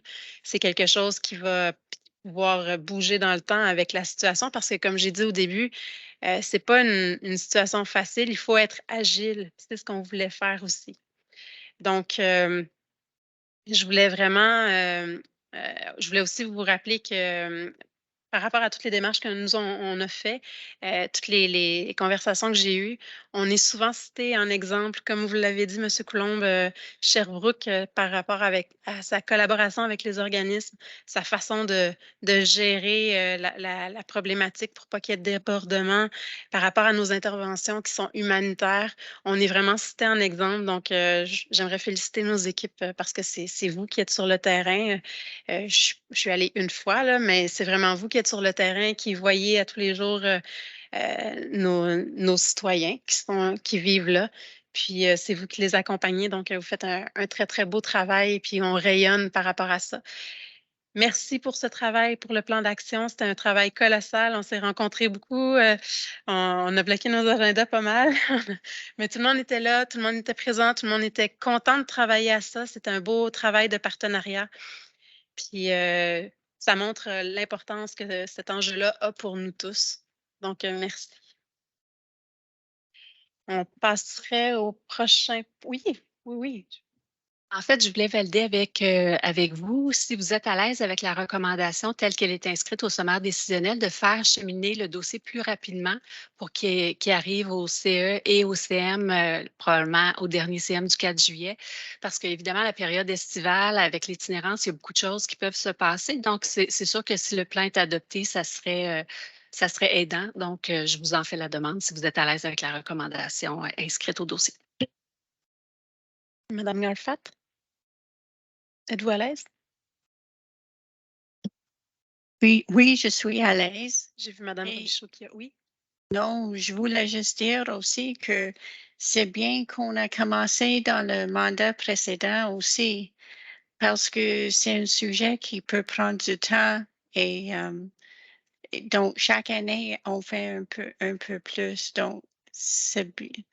Donc, juste merci pour ça et oui, je suis à l'aise. Monsieur Kibonge? Oui, surtout que dans les discussions qu'on a eues, il y a eu beaucoup d'ouverture à ce que les partenaires terrain incluent justement, comme on a dit, les groupes citoyens, les groupes, les différentes personnes, entités, organismes et commerçants qui sont sur le terrain. Fait que oui, je suis à l'aise avec cette recommandation. C'est à l'aise à l'unanimité? Oui, oui, je l'ai vu hocher la tête. OK, donc on passerait au prochain point. C'est le dépôt de la stratégie municipale jeunesse. Donc, on a des partenaires qui se rapprochent pour discuter de tout ce qui s'est passé depuis le début. Il y a un petit jeu de chaise musicale en ce moment, vous ne le voyez pas sur Teams, malheureusement, mais Donc, la stratégie municipale jeunesse, c'est une stratégie qui a pris énormément de temps à être ficelée. Il y a eu beaucoup de consultations, beaucoup d'activités, beaucoup d'événements aussi reliés à tout ça. Donc, j'ai vraiment très, très hâte de vous entendre parler de ce sujet qui est notre belle jeunesse. Merci. Allez. Donc, je suis accompagnée de Frédéric Ross, agent professionnel à la division loisirs et vie communautaire. Donc, aujourd'hui, un autre dossier en étape finale. Donc, on vient vous présenter la stratégie jeunesse de la ville de Sherbrooke, qu'on travaille depuis quand même 1 an et demi, 2 ans. On a été soutenu notamment par le secrétariat à la jeunesse du gouvernement du Québec et aussi par le Fonds bâtir des communautés sécuritaires là, que je mentionnais tout à l'heure du ministère de la Sécurité publique. Donc, on va vous partager la présentation, puis je vais laisser mon collègue, ça ne sera pas là, une petite minute. Oui. Et...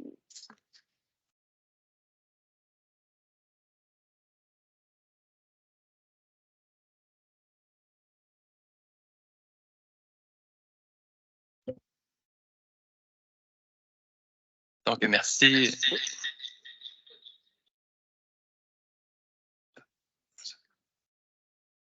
1, 2. Non. Comme ça. Un test. OK, parfait. Donc, la belle technologie est avec nous. Parfait. Effectivement, désolé du petit temps de préparation. Donc, je vous partage tout de suite la présentation. En fait, la prémisse de Mme Boileau, effectivement, était excellente. Il y a eu plusieurs activités, plusieurs grands cheminements par rapport à la stratégie jeunesse. C'est une formule qui évolue depuis 2020. Bien sûr que le levier du secrétariat à la jeunesse, justement, est venu bonifier et accélérer le processus. Et on est très heureux, très fiers. Je sais qu'il y a des organismes qui ont participé, qui écoutent et qui vont écouter, en fait, la présentation d'aujourd'hui. Donc ici, juste pour vous mettre en contexte, je vais passer quand même rapidement sur la mise en contexte parce que je suis déjà venu en commission vous présenter de où on partait. Je vais rapidement aller dans les actions de la stratégie et si jamais vous voyez qu'il y a un manque au niveau de l'information, n'hésitez pas, je vais pouvoir y répondre. Donc, comme je le disais, la consultation a commencé en 2020. On allait chercher 5 grands thèmes qui ont teinté encore aujourd'hui la stratégie jeunesse, des thèmes que vous voyez, les 5 grands thèmes, je vais pouvoir vous les nommer justement tantôt. Puis par la suite est venu les événements J'ose transformer, donc à l'Université de Sherbrooke, puis par la suite à l'École du Phare, suivi de l'événement au Granada J'ose transformer. Tout ça, c'est fait en collaboration avec la table de concertation jeunesse. Je les salue d'ailleurs. C'est en fait l'instance sous laquelle la Ville a pu s'appuyer pour non seulement au niveau de la consultation des membres, mais aussi pour la consultation auprès de la jeunesse. Donc, c'est deux démarches qui se sont faites de façon très parallèle. Et bien sûr, on a vu les membres de la table pour regarder, eux, leur priorisation d'action. On a vu les jeunes aussi pour regarder leur priorisation d'action. Et à travers tout ça, il y a eu des études, l'enquête sur la santé mentale des jeunes par Dr Généreux. Vous avez eu récemment la présentation de Réussir. Donc, il y a plusieurs aspects. La jeunesse est en mouvance. Le plan d'action et la stratégie se doivent d'être autant en mouvance. Donc, aujourd'hui, on propose la première stratégie, mais dès son année 1, dès le déploiement, elle va faire des petits en tant que tel. Je vais pouvoir vous nommer où exactement et comment est-ce que ça peut s'opérationnaliser. Donc, comme je disais, je vais faire fi du PowerPoint parce que je crois que la stratégie, elle est beaucoup plus belle et j'ai très hâte de vous la présenter. Donc, voici à quoi ressemble notre merveilleuse stratégie jeunesse 23-27. Je vais passer rapidement sur la table des matières. Donc, en bref, qu'est-ce que la stratégie, les orientations, quelles actions on souhaite déployer et les statistiques. Le mot stratégie est rarement utilisé. On le voit comme un plan d'action et comme une vision aussi au niveau de la jeunesse. Donc, c'est un beau mélange entre les deux, mais ça rime beaucoup plus à un plan d'action dans la nature du document. Et là, je passe rapidement, mais je tiens à souligner quand même l'apparition de la présidente qui a été à justement plein de tables de concertation pour venir nous écouter, pour venir écouter la jeunesse. Donc, merci de votre présence. Je soulignais d'ailleurs la table de concertation. On trouvait pertinent d'y ajouter un mot. Selon nous, justement, la table de concertation due à la concertation est due au fait que ce soit des démarches parallèles. Selon nous, il y avait une pertinence à l'avoir dans la stratégie jeunesse. Et là, on rentre rapidement. Là, vous avez vu, j'ai skippé plusieurs pages, mais si jamais vous avez des questions sur les autres, n'hésitez pas. C'est juste par souci de temps. Donc, dans la vision, en fait, de la stratégie, eh bien, en collaboration avec les partenaires clés, ça, c'est un aspect qui va revenir souvent. En fait, on mobilise via les partenaires et via les milieux de vie. La stratégie jeunesse de Sherbrooke est un levier d'action afin d'optimiser la réalisation de projets pour, par et avec les jeunes visant la pleine participation. C'est aussi une opportunité de communication envers ces jeunes. Donc, c'est la vision qu'on souhaite avoir via cette stratégie jeunesse-là. Et la mission qu'on s'est donnée, c'est avec les communautés sherbrookoises de créer des milieux de vie riches, accueillants et stimulants pour des jeunes sherbrookois et sherbrookoises de 12 à 25 ans. Je profite de ce rappel pour dire que la jeunesse est évaluée ou est identifiée comme les 12 à 25 ans. Et dans la stratégie jeunesse, on a deux grands groupes dans ces groupes d'âge-là, soit les 12-17 ans et les 18-25 ans. Les priorités jeunesse, donc dans le fond, je les nommais tantôt lors de la consultation. Donc, on parle de l'environnement, de l'éducation, des injustices sociales, de santé et bien-être et de l'isolement social. Des priorités qui ont été assurément ciblées par la jeunesse. J'arrive tout de suite, en fait, au niveau de nos engagements. Est-ce que c'est assez gros? Est-ce que vous souhaitez que je le grossisse? Hein? Je peux regarder si je peux faire ça. Là, je fais l'inverse. Ici, je monte. Ça, c'est parfait. C'est mieux, hein? Ça ne sera pas bien long. Je vais juste m'assurer d'avoir la prochaine page. Et voilà. Donc, la stratégie jeunesse avait deux grands volets. Un volet d'identifier ou de mettre en lumière des actions qui étaient faites par la Ville. Ce n'est pas un inventaire exhaustif de tout ce qu'on fait au niveau de la Ville. À titre d'exemple, il y a des activités familiales qui ne s'y retrouvent pas. Les services comme l'accès à des plateaux ne s'y retrouvent pas. Donc, il y a une limite à l'inventaire sur lequel on s'est appuyé. Par contre, on souhaitait aussi optimiser ce qu'on offre à Sherbrooke pour les jeunes de 12 à 25 ans. Donc, ça donne 3 grandes orientations, 10 objectifs et 25 actions qu'on souhaite déployer avec cette première stratégie jeunesse. Donc, au niveau de la communication, en fait, on souhaite aller plus loin que la consultation. Donc, il y a des aspects dans la communication et dans la mobilisation qui sont assez zone grise. Donc, il y a des actions qui sont de mobilisation, mais auxquelles on va utiliser pour la communication avec les jeunes. Donc, il y a des zones grises pour ça que ça se peut que ça se parle entre eux. Mais grosso modo, en fait, au niveau de la communication, donc au-delà de la communication est une orientation centrale qui est identifiée à plusieurs reprises par les jeunes, mais aussi par les partenaires. C'est une orientation qui vise à approfondir et faciliter les communications et le dialogue de la Ville avec les jeunes, ainsi que les liens de concertation avec les acteurs et les actrices du territoire. Donc, plus concrètement, on souhaite intégrer les enjeux des jeunes dans les décisions et orientations du milieu municipal, et on souhaite aussi maximiser et optimiser l'offre jeunesse sur le territoire sherbrookois en concertation avec les acteurs du milieu. Donc, pour ce faire, il y a assurément le lancement de la stratégie. On cible le 18 septembre prochain, tout dépendant comment est-ce que le dossier peut cheminer au niveau de l'appareil décisionnel municipal. Mais on cible le 18 septembre. C'est une journée pédagogique et on souhaite créer un momentum avec ce lancement-là, non seulement dans le lancement d'un appel à projet, le dépôt des bilans Forum Jeunesse, mais aussi le lancement officiel de la stratégie jeunesse municipale. La mise en ligne de la page web, quand on parle de communication avec les jeunes, c'est un premier pas. Ultimement, on sait que ça nous prendrait le deuxième pas vers une application ou le troisième pas vers quelque chose d'un petit peu plus organique de leur côté. Mais c'est un premier pas, donc la mise en ligne de la page web, la participation au comité partenaire d'Air ouverte, d'actualiser le portrait jeunesse, et c'est là que je vous dis que déjà, à ce jour, la stratégie au niveau des actions se scinde. À titre d'exemple, actualiser le portrait jeunesse, il y a 2 volets à cette actualisation-là. d'actualiser le portrait des jeunes, donc qui sont nos jeunes, et de le dynamiser, s'assurer qu'on ait toujours un bon portrait des jeunes, mais aussi dynamiser l'offre jeunesse. Donc, de s'assurer qu'on ne duplique pas et qu'il n'y a pas de zone morte, si on peut l'appeler comme ça, sur le territoire. Donc, s'assurer vraiment de couvrir l'ensemble du territoire pour notre offre jeunesse. Participation à la concertation des jeunes sur le territoire, je le mentionnais, la table de concertation jeunesse, et le comité sur la politique municipale en matière d'alcool au niveau de la jeunesse, qui est encadré par le Sherbrooke Ville en Santé. Au niveau de la mobilisation, 3 mois à retenir pour, par et avec les jeunes, assurément. Donc, par la mobilisation des jeunes, la Ville souhaite favoriser le développement des communautés ainsi que l'engagement civique. Donc, la relève sherbrookoise sera invitée à développer en collaboration avec le milieu. Donc, tout l'aspect d'encadrement pour nous de la jeunesse est hyper important. Et cette mobilisation sera grandement teintée par les thèmes qui sont priorisés par les jeunes, soit l'environnement, l'éducation, l'injustice sociale, la santé, le bien-être et l'isolement social. Donc, dans les objectifs, on souhaite susciter davantage l'intérêt des jeunes envers le développement des communautés et des instances municipales, à titre d'exemple, le Conseil municipal jeunesse. Optimiser l'offre d'expériences d'engagement positif, à titre d'exemple, l'appel à projets 12, 17 et 18, 25.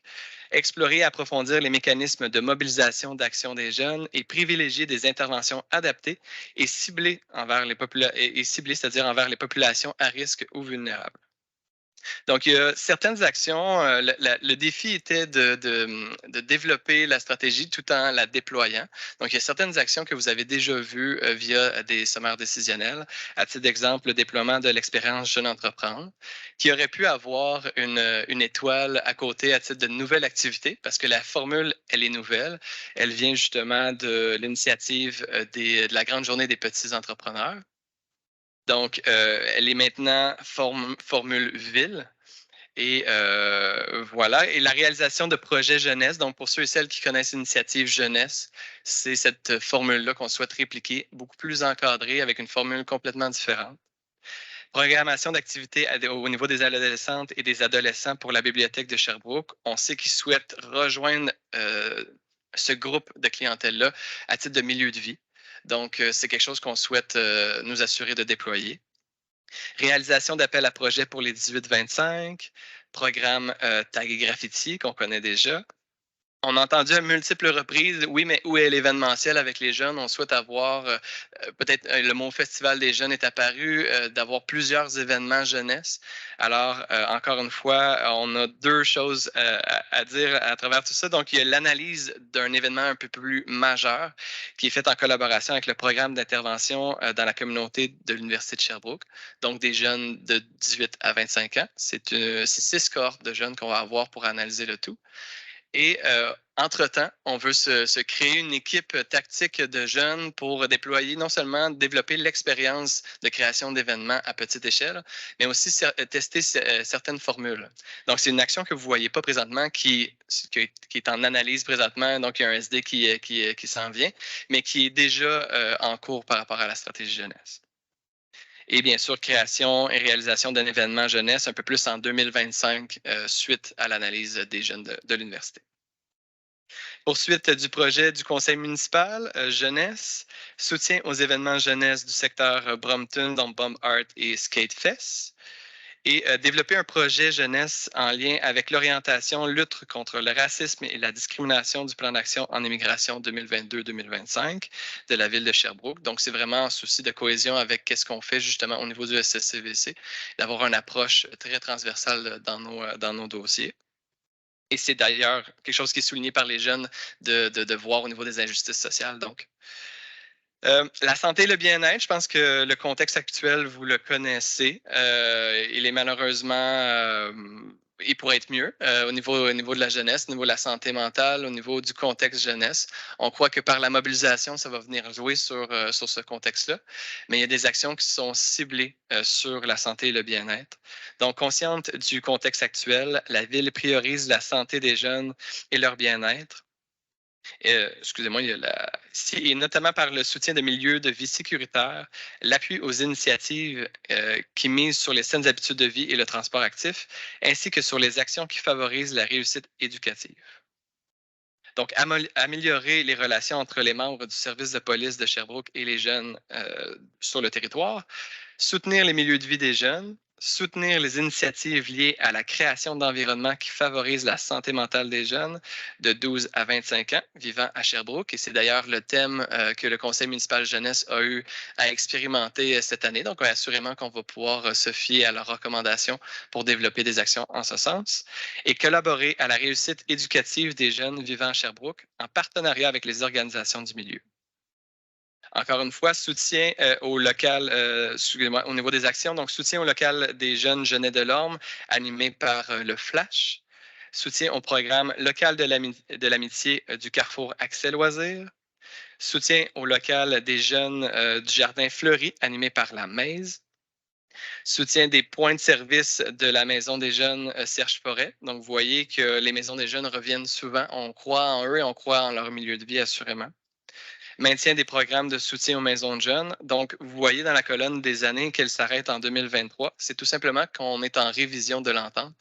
Et il y a eu une entente de principe qu'on va venir vous présenter bientôt, possiblement à l'automne. Soutien au programme Accès 5, donc quand on parle de réussite éducative portée par la Maison Jeunesse. Soutien à l'Alliance Sherbrookoise pour la santé, pour des jeunes en santé. Et déploiement d'un nouveau projet ludique pour améliorer et favoriser la création de liens. Donc, on parle ici de la relation entre les membres du service de police de Sherbrooke et les jeunes de Sherbrooke. Et soutien au camp des ados encadré par le Carrefour Accès Loisirs. Il y a beaucoup le mot soutien. Ça, je pense que c'est quelque chose qui est marqué là-dessus. Donc, soutien à la mise en place d'un local des jeunes s'adressant aux jeunes ayant une déficience intellectuelle. Je reviens rapidement à ma présentation PowerPoint et je terminerai en vous disant les étapes qui s'en viennent. Donc, le dépôt de la stratégie jeunesse, on le souhaite bien sûr en juin-juillet. Le lancement de la stratégie municipale jeunesse dans les alentours du mois de septembre. Le lancement des appels à projets, donc des appels à projets 12, 17 et 18-25, on les souhaite dans les alentours de septembre, bien que celle 18-25 risque d'être un peu plus en hiver 2024. Le projet en cours, Expérience Jeune Entreprendre, Tag et Graffiti 2023. On a vécu en mai le Conseil municipal jeunesse 2023. Et bien sûr, il y a des projets qui sont en cours, comme le projet avec le SPS aussi pour favoriser les liens avec les jeunes dans les parcs. Le travail s'est fait en groupe, donc il y a plusieurs aspects. Je vais le remettre comme ça. Il y a plusieurs personnes qu'on aimerait remercier. Assurément, le service de communication. Vous avez vu à quel point le document il est beau, à quel point il est bien construit. Les services de communication nous ont bien aidés. Ils vont continuer de nous aider pour le déploiement de la stratégie jeunesse. Le service de police de Sherbrooke. Et le service des sports, mes collègues, le service des sports, de la culture et de la vie communautaire, le bureau de l'environnement, la table de concertation jeunesse de Sherbrooke, les maisons de jeunes, le Carrefour Solidarité Internationale, le Club des jeunes entrepreneurs de demain, le secrétariat à la jeunesse pour avoir agi comme levier et accélérateur ultimement pour le déploiement de la stratégie jeunesse municipale et assurément tous les jeunes qui ont participé de proche ou de loin au développement et au lancement de cette première stratégie jeunesse municipale. Voilà. En fait, je pense que j'aimerais peut-être commencer par Mme Godbout, qui était responsable du dossier jeunesse C'était pas dans ton dossier? Ah, OK, excuse. Pas responsable, mais j'ai été présidente, en fait. Tu étais la collecte des dans le dossier un peu, là. Oui, Je ne oui. sais pas si tu voulais donner un petit peu ton opinion en tant que... Oui, je peux.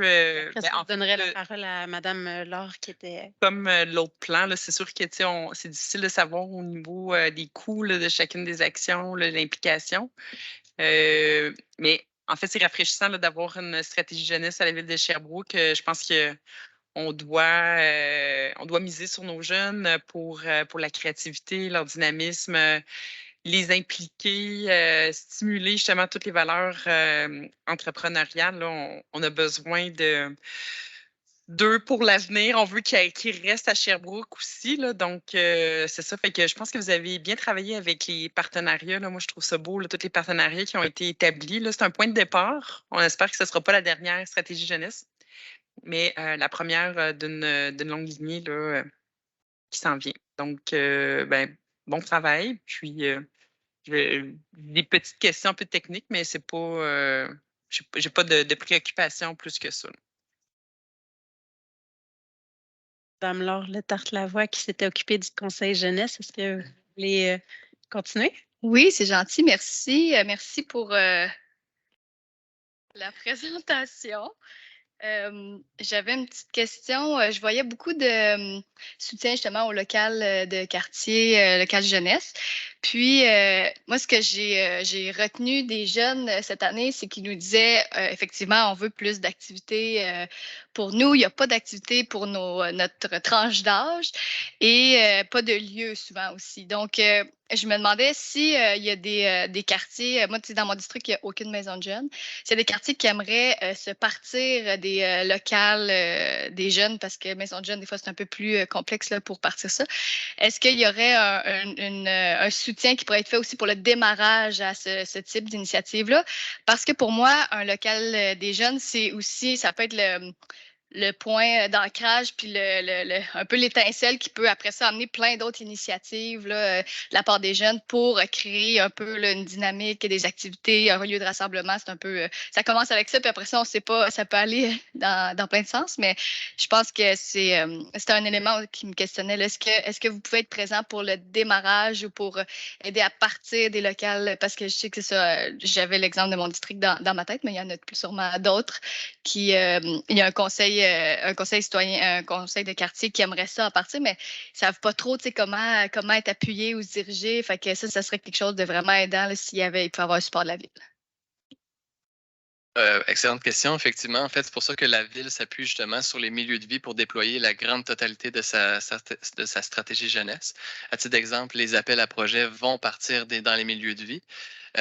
Au niveau des développements des locaux des jeunes, on est en train de regarder, d'analyser est-ce que via les maisons de jeunes directement, qui sont eux des milieux de vie, il y a différents points de service qui existent déjà et est-ce qu'on est capable d'avoir une forme d'équité ou une forme d'analyse sur le territoire. Il y a des maisons de jeunes, je pense à Serge Forêt, qui a un énorme territoire à couvrir. Présentement, il a 2 points de service. Est-ce qu'il y a des territoires, à titre d'exemple aussi Fleurimont, où est-ce qu'il y a la proximité de 2 maisons de jeunes? Et est-ce que ça crée des zones grises ou des trous de service? Donc, c'est quelque chose qu'on souhaite analyser avec les maisons de jeunes. Madame Robichaud? Oui, 2 petites questions, mais pour faire du pouce sur M. Ross, effectivement, dans notre arrondissement, il y a à Sainte-Lie et à Deauville 2 points de service qui sont fort appréciés, puis ça permet aussi de moduler un peu les horaires, puis d'avoir des ressources complètes qui se partagent les 3 territoires, donc c'est facilitant, sachant qu'eux aussi sont parfois en manque de main-d'œuvre, fait qu'ils séparent les heures et tout, fait que je pense que ça se passe bien comme ça. 2 petites questions, détails. On parle d'une stratégie jeunesse 12-25 ans, mais on voit qu'une panoplie de maisons de jeunes ou de soutien à des initiatives 6-12. Point d'interrogation. Puis je vais vous donner tout de suite mon autre question. Dans la section mobilisation, il y a du soutien qu'à Brompton, alors que toutes les autres sont plus en santé bien-être. C'est parce que Brompton, pas besoin de santé bien-être et les autres, pas besoin de mobilisation? Tu sais, on voit que c'était très catégorisé que la maison de jeunes de Brompton est dans la mobilisation, alors que les autres sont dans santé, excusez, je déparle, santé et bien-être. Donc, c'est parce que c'est des projets vraiment distincts ou en tout cas? Pour commencer avec votre première question, au niveau des 6-12, on utilise le 12-25 ans comme référence, en fait, de la jeunesse. Assurément qu'il y a tout le avant et il y a une partie du après aussi. Donc, dans le 25 ans, ça ne s'arrête pas uniquement aux 12-25 ans. On s'est permis cette limite-là d'aller chercher des actions qui sont financées justement via le Fonds bâtir des communautés sécuritaires, qui ont un lien avec la stratégie jeunesse et avec les organisations qui font partie de la stratégie jeunesse aussi. Donc, on s'est permis cette liberté-là pour les 6-12 ans. Et je ne sais pas, Caroline, si... Peut-être juste un complément. On était venu dans une autre séance, puis c'était une de nos questions. Vous avez sondé sur ça, la tranche d'âge. Au départ, on était 12-29. Puis là, on vous proposait 12-25, puis vous aviez une préoccupation, une considération pour les plus jeunes aussi. Donc, en prévention, fait qu'on vous a, tu sais, on a été à l'écoute, mais aussi à l'écoute de nos maisons de jeunes qui nous disent de plus en plus, tu sais, les ados, ils travaillent, travaillent de plus en plus jeunes. Donc, tu sais, d'aller en amont, en prévention avec les 6-12, ça faisait aussi du sens, puis c'était cohérent, là, autant avec nos partenaires qu'avec vous. Fait qu'effectivement, le 12-25 est une référence. Le cœur des actions se tourne autour de ça, mais il y a une certaine latitude là, pour avant ou après. Niveau, dans le fond, des activités ciblées Brompton versus ciblées dans les autres secteurs, c'est des activités qui sont présentes, en fait, c'est dans notre inventaire de qu'est-ce qui se déploie. Assurément que les autres maisons de jeunes dans la totalité du territoire de Sherbrooke déploient aussi des activités jeunesse, mais financées présentement, il y a des activités qui sont financées à Brompton. Il y a certaines maisons de jeunes, à titre d'exemple, comme Azimut Nord, qui déploient des événements comme la fête de la rentrée. Il y avait à Serge-Forêt, il y avait la fête de Mi-Vallon il y a quelques années. Donc, le déploiement d'activités est à géométrie variable. Et ce n'est pas pour dire qu'à Brompton, il n'y a pas d'enjeux liés à la santé mentale. C'est tout simplement pour dire que présentement, les actions qui sont déployées sur le territoire, c'est les suivantes. Et assurément, dans l'analyse, comme je parlais tantôt, au niveau des locaux des jeunes, il va y avoir cette préoccupation-là aussi à Brompton. On dit Brompton, mais on pourrait dire tous les autres secteurs aussi, Lennoxville et compagnie, pour voir est-ce qu'il y a des enjeux sur le territoire qui pourraient bénéficier d'un local des jeunes, que ce soit du 6-12 ou du 12-17.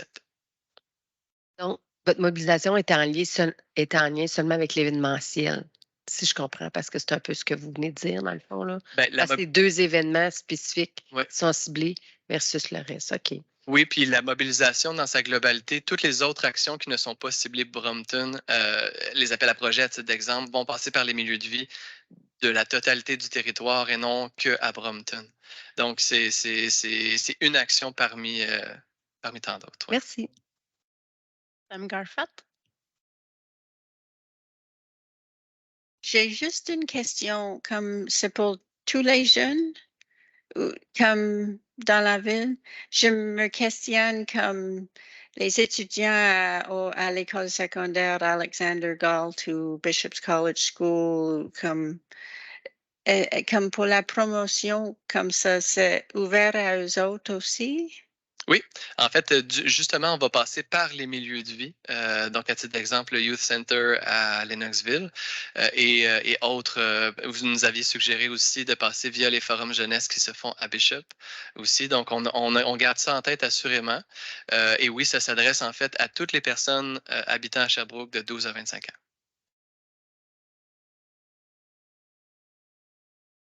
Oups, monsieur Quibon, j'ai plus là. Bon, OK, Est-ce qu'il y avait d'autres questions? Puis en ligne, est-ce qu'il y avait. Je vais juste. Nancy, c'est une vieille main, j'imagine. Donc,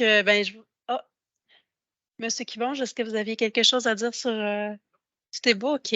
Donc, je vous remercie de nous avoir présenté la stratégie de l'ENS municipale. C'est vraiment un dossier qui est très, très important à la ville. Si on veut mobiliser les jeunes pour qu'ils s'intéressent à ce qui se passe dans leur milieu, qui participent à la vie communautaire aussi, ça passe beaucoup par notre stratégie. Donc, je suis vraiment très contente de voir les résultats, de voir tout le travail que vous avez accompli. C'était aussi une tâche colossale qui s'est étalée sur plusieurs années. Donc, bravo, merci. Donc, est-ce que ça aussi, ça doit aller au fast track ou Vous avez lu dans mes pensées. Effectivement, j'en ferai pas une habitude, mais celui-là, vu qu'on veut faire le lancement officiel de la stratégie probablement le 18 septembre ou vers la mi-septembre et que notre prochaine séance est début septembre, si on pouvait le faire cheminer, si tout le monde est à l'aise avec la recommandation telle qu'elle est écrite, on le ferait cheminer directement. Merci. 4 hochements de tête, je pense que ça marche. OK. Donc, merci beaucoup. On serait rendu à notre dernier point, mais non le moindre. Le rapport des activités municipales se rapportant au schéma de couverture de risque en sécurité incendie 2021-2025 du 1er janvier au 31 décembre 2022. Je vous laisse présenter ça. Un petit sujet léger qui va être sûrement rapide. Je prends pour acquis que vous avez pris connaissance du document. En fait, je vais vous en faire le résumé. Premièrement, je suis fier et pas fier du document. Hein? Je suis fier parce que le contenu nous appartient au service incendie et je ne suis pas fier pour la forme parce que la présentation, c'est une présentation qui est obligatoire de la part du ministère de tous les services incendie. Donc, esthétiquement, c'est pas à la hauteur, mais bon, c'est pas ça l'important, c'est le contenu qui compte. Je prends le temps de le dire à toutes les années parce que même mon prédécesseur, M. Drouin, dans le temps, il partageait cette opinion, puis je pense qu'il est encore d'accord. Pour votre bénéfice, j'ai l'habitude de faire la présentation sur les points, insister sur les points qui vont moins bien, hein, les enjeux. Ça prend moins de temps, puis c'est surtout là qu'il faut porter l'attention, puis surtout que le rapport est quand même bon pour ceux qui l'ont lu. Puis c'est un rapport, je vous remets dans le contexte parce qu'on est à notre 3e année du schéma de couverture de risque. En fait, on est à notre 3e génération de schéma de couverture de risque. On est à la 2e année de ce schéma-là. Donc, j'ai l'obligation de vous présenter les engagements qu'on avait pris avec le ministère de la Sécurité publique et de valider devant vous l'état où on est rendu dans chacune des actions qu'on s'est engagé la municipalité. Donc, en gros, c'est ça. Le premier indicateur que vous voyez, le premier point qu'on a, c'est le programme d'inspection périodique des risques 3 et 4. Bien, on est à 81 % de la cible qu'on s'était donnée. Puis, je vous rappelle toujours que la cible, c'est sur une période de 5 ans. Donc, on peut avoir un retard, mais on a encore 3 années pour se reprendre. On a eu plusieurs absences. Là, vous voyez qu'on est en deçà des cibles. On visait 382 bâtiments. On a fait 310 pour l'année qui nous concerne. Évidemment, c'est des absences, des départs, des absences par maladie qui ont fait en sorte qu'on a eu un peu de retard. Je vous invite à poser vos questions à mesure, évidemment, là, que les points qui vous sont présentés. Réalisation, plan et devis de la nouvelle caserne numéro 4. Bien, l'ensemble du dossier, il était très médiatisé. Évidemment, ça a passé au budget l'année passée. On est à l'étape des ouvertures de l'envoi. On est en attente, dans le fond, du processus d'attribution des appels d'offres. Je ne suis pas sûr qu'on va pouvoir le faire avant l'été. C'était ça, la cible, la dernière mise à jour que je vous avais faite. Mais là, il y a des délais avec l'approvisionnement pour l'attribution du mandat. Mais certainement, à quelque part durant l'été, je devrais pouvoir vous revenir au retour des vacances. Installation d'un système de feu de présomption aux intersections problématiques. Bien évidemment, on avait commencé à l'époque du 2e schéma. Certains feux, vous vous souviendrez que pour améliorer le temps-réponse aux appels d'urgence, on préconisait une synchronisation des feux. Et là, on avait commencé l'installation, mais la technologie et aussi la volonté de d'autres services comme le service, la STS pour les autobus. Donc, au lieu de partir 3-4 projets, évidemment, il y avait le service de police aussi qui était là-dedans, bien, c'est plus profitable de faire un seul projet appel d'offres pour ça. Et c'est ça, dans le fond, on attend que le projet global pour la gestion des modifications soit adopté. À la page 3, excusez-moi, à la page 4, bien, 3 et 4 sont à 100 %. Vous voyez, il y a beaucoup de 100 %. Si on va à la page numéro 5, remplacement du logiciel alerte, 95 % de complété. On était pour faire la phase finale d'implantation au mois de mai 2023. On a des retards qui nous amènent à septembre, octobre pour la version finale, mais il restait un 5 %. On a déjà fait toute l'implantation niveau prévention. Il restait la phase opérationnelle. Et vous comprendrez qu'on va être plus que sûr que quand on va migrer, pour ne pas faire comme d'autres organisations que ça ne fonctionne pas. C'est un système informatique qui est névralgique pour nos appels d'urgence. Donc, on tient à ce que tout soit parfait et pour ça, on doit attendre d'être sûr. Puis, il nous manquait une petite avant la période de vacances. C'est mon confrère Martin qui s'occupe de ce dossier-là. Dans les tableaux, essentiellement, je vais porter votre attention à le premier tableau, le A1, le programme sur l'installation et vérification fonctionnement d'avertisseurs de fumée, les visites préventives. Vous voyez qu'en 2021, 25 200 et 22, 8 400. Il faut juste se rappeler qu'en 2021, les objectifs étaient changés à cause de la pandémie. On ne pouvait pas faire de visites approfondies dans les résidences comme on a fait en 22. Donc, c'est le ministère qui dictait ces directives.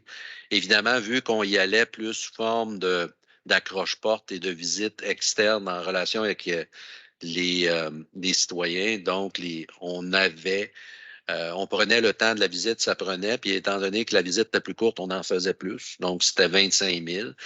En 22, on a ramené au programme initial, on a rencontré les objectifs qu'on avait donnés au ministère. Donc, c'est ce qui explique l'écart entre les deux chiffres. Tableau A2, programme d'inspection périodique des risques élevés. On a pris un peu de retard à cause du manque d'inspecteurs, mais encore une fois, c'est une cible qui ne m'inquiète pas parce que c'est un engagement qu'on a pris sur 5 ans et c'est quand même un retard qui est rattrapable par rapport à justement la période de 5 ans, l'échéancier. Puis vous voyez que dans le tableau, il y a toujours une 6e année parce qu'il y a une 6e année qui est donnée en plus pour nous donner la chance d'aller prendre les retards. Donc, considérant ça, ça m'inquiète très peu. Finalement, le plan d'intervention, vous voyez qu'il y a un différentiel entre 2021 de 54 et 2022 de 11. C'est vraiment, là, pour votre bénéfice, il aurait fallu mettre chacune des cibles, mais contrairement à la prévention à domicile, ce n'est pas des chiffres qui sont toujours le même. On avait mis 54 la première année du schéma parce qu'on avait qui s'en venait, qui était en attente, qui n'était pas dans le schéma numéro 2. Donc, on avait prévu 54 plans la première année et 11 la deuxième. Les autres chiffres, je ne les ai pas sous la main, mais ça correspond. C'est pour ça qu'on a un chiffre de 100 %. Ça correspond à l'engagement qu'on avait pris au niveau du ministère. Et pour la suite des choses, les tableaux sont exprimés, ils sont tous à 100 %.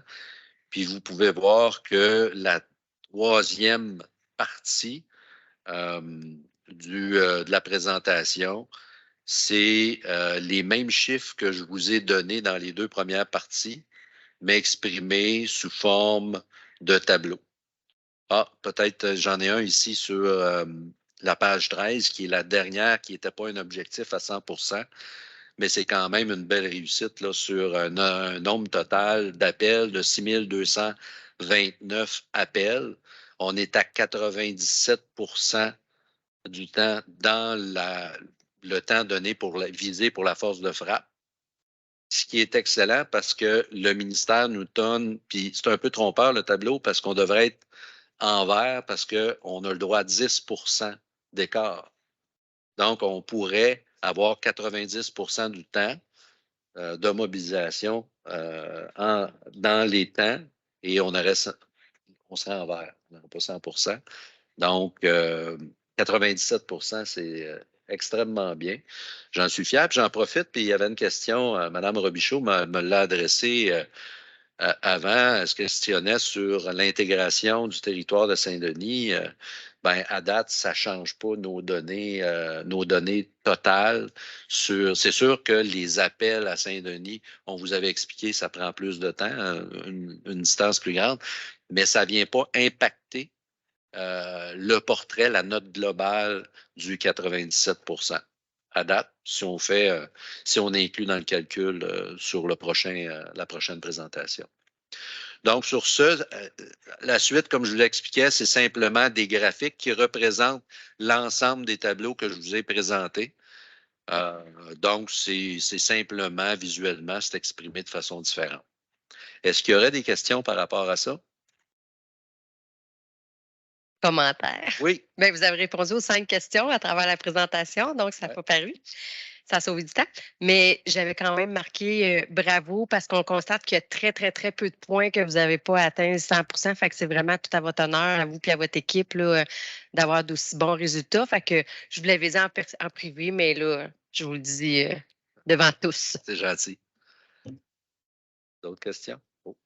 Oui, moi aussi, j'avais 3 questions, mais c'est déjà répondu, donc c'est correct. Et juste pour dire que j'ai beaucoup aimé les présentations. C'est concis, c'est facile à lire et on n'a pas besoin beaucoup d'autres choses. C'est les chiffres qui comptent. Tant mieux. Donc, merci. Tant mieux, merci. Oh, M. Drouin, je viens de voir votre main. Oui, merci, Mme la Présidente. Je me permets, je prends une minute pour souligner effectivement le travail de Stéphane, l'ensemble des membres de l'état-major du service incendie, de même que tout l'ensemble du personnel. Vous savez, pour le bénéfice de tous, un service de sécurité incendie a l'obligation de moyens, non pas l'obligation de résultat. Donc, ce que Stéphane vient de vous démontrer là, par l'état de préparation de notre service de sécurité incendie, ne serait-ce qu'au niveau de la formation, les visites préventives, les plans d'intervention, tout l'état de préparation, bien, c'est ce que ça vient démontrer pour la protection de la population de Sherbrooke. Donc, bravo à Stéphane puis à son équipe. Excellent travail, Stéphane. Merci. M. Kibonge? Hors de félicitations, pas de commentaires, fait que good job. On sent l'expérience. Merci. Ben, en tout cas, tous les parents aimeraient avoir un bulletin avec d'aussi bonnes notes que le vôtre. Merci pour votre rapport. On peut être fiers de notre service de protection contre les incendies. Merci. Ben, en fait, je reprends ce que je dis tout le temps. Premièrement, j'ai eu un bon professeur en Gaétan Drouin. Il m'a montré l'exemple, mais c'est surtout parce que l'ensemble des élus, vous avez toujours appuyé les projets qu'on vous a présentés. Je pense qu'on a eu une bonne crédibilité, mais le fait qu'on vous a bien orienté, mais que vous avez eu un bon appui, c'est le travail des deux, la combinaison qui a amené au résultat. Donc, un merci à vous. Madame Godbout?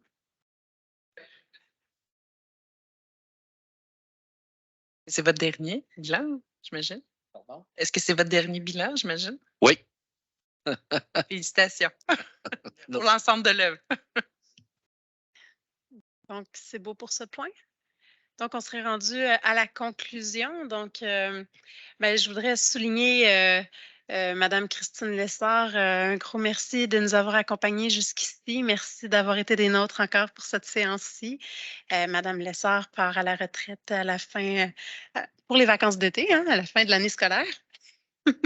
Donc, mais j'aimerais vous laisser une carte chouchou pour que vous puissiez revenir nous voir quand vous voulez. J'ai pas de carte chouchou, mais la porte est entrée, c'est ouvert. Okay. Ah, je suis sûre que vous allez trouver une place pour nous. Je vous remercie d'avoir été des nôtres autant dans la salle qu'en ligne pour cette dernière séance avant le temps des vacances. Je dis que c'était la première séance de juin, mais il y en a une deuxième séance, mais ce n'est pas une séance ordinaire. C'est en fait M. Simoneau qui nous ouvre les portes de la caserne du plateau Saint-Joseph le 29 juin prochain pour la présentation du bilan de la première année de cette commission. Donc, il y aura plusieurs invités, des bouchers. Nous aurons même droit à une visite guidée de la caserne par nul autre que M. Simoneau. Et on est gâtés. Donc, nous vous attendons en grand nombre le 29 juin prochain à 13h30. Merci.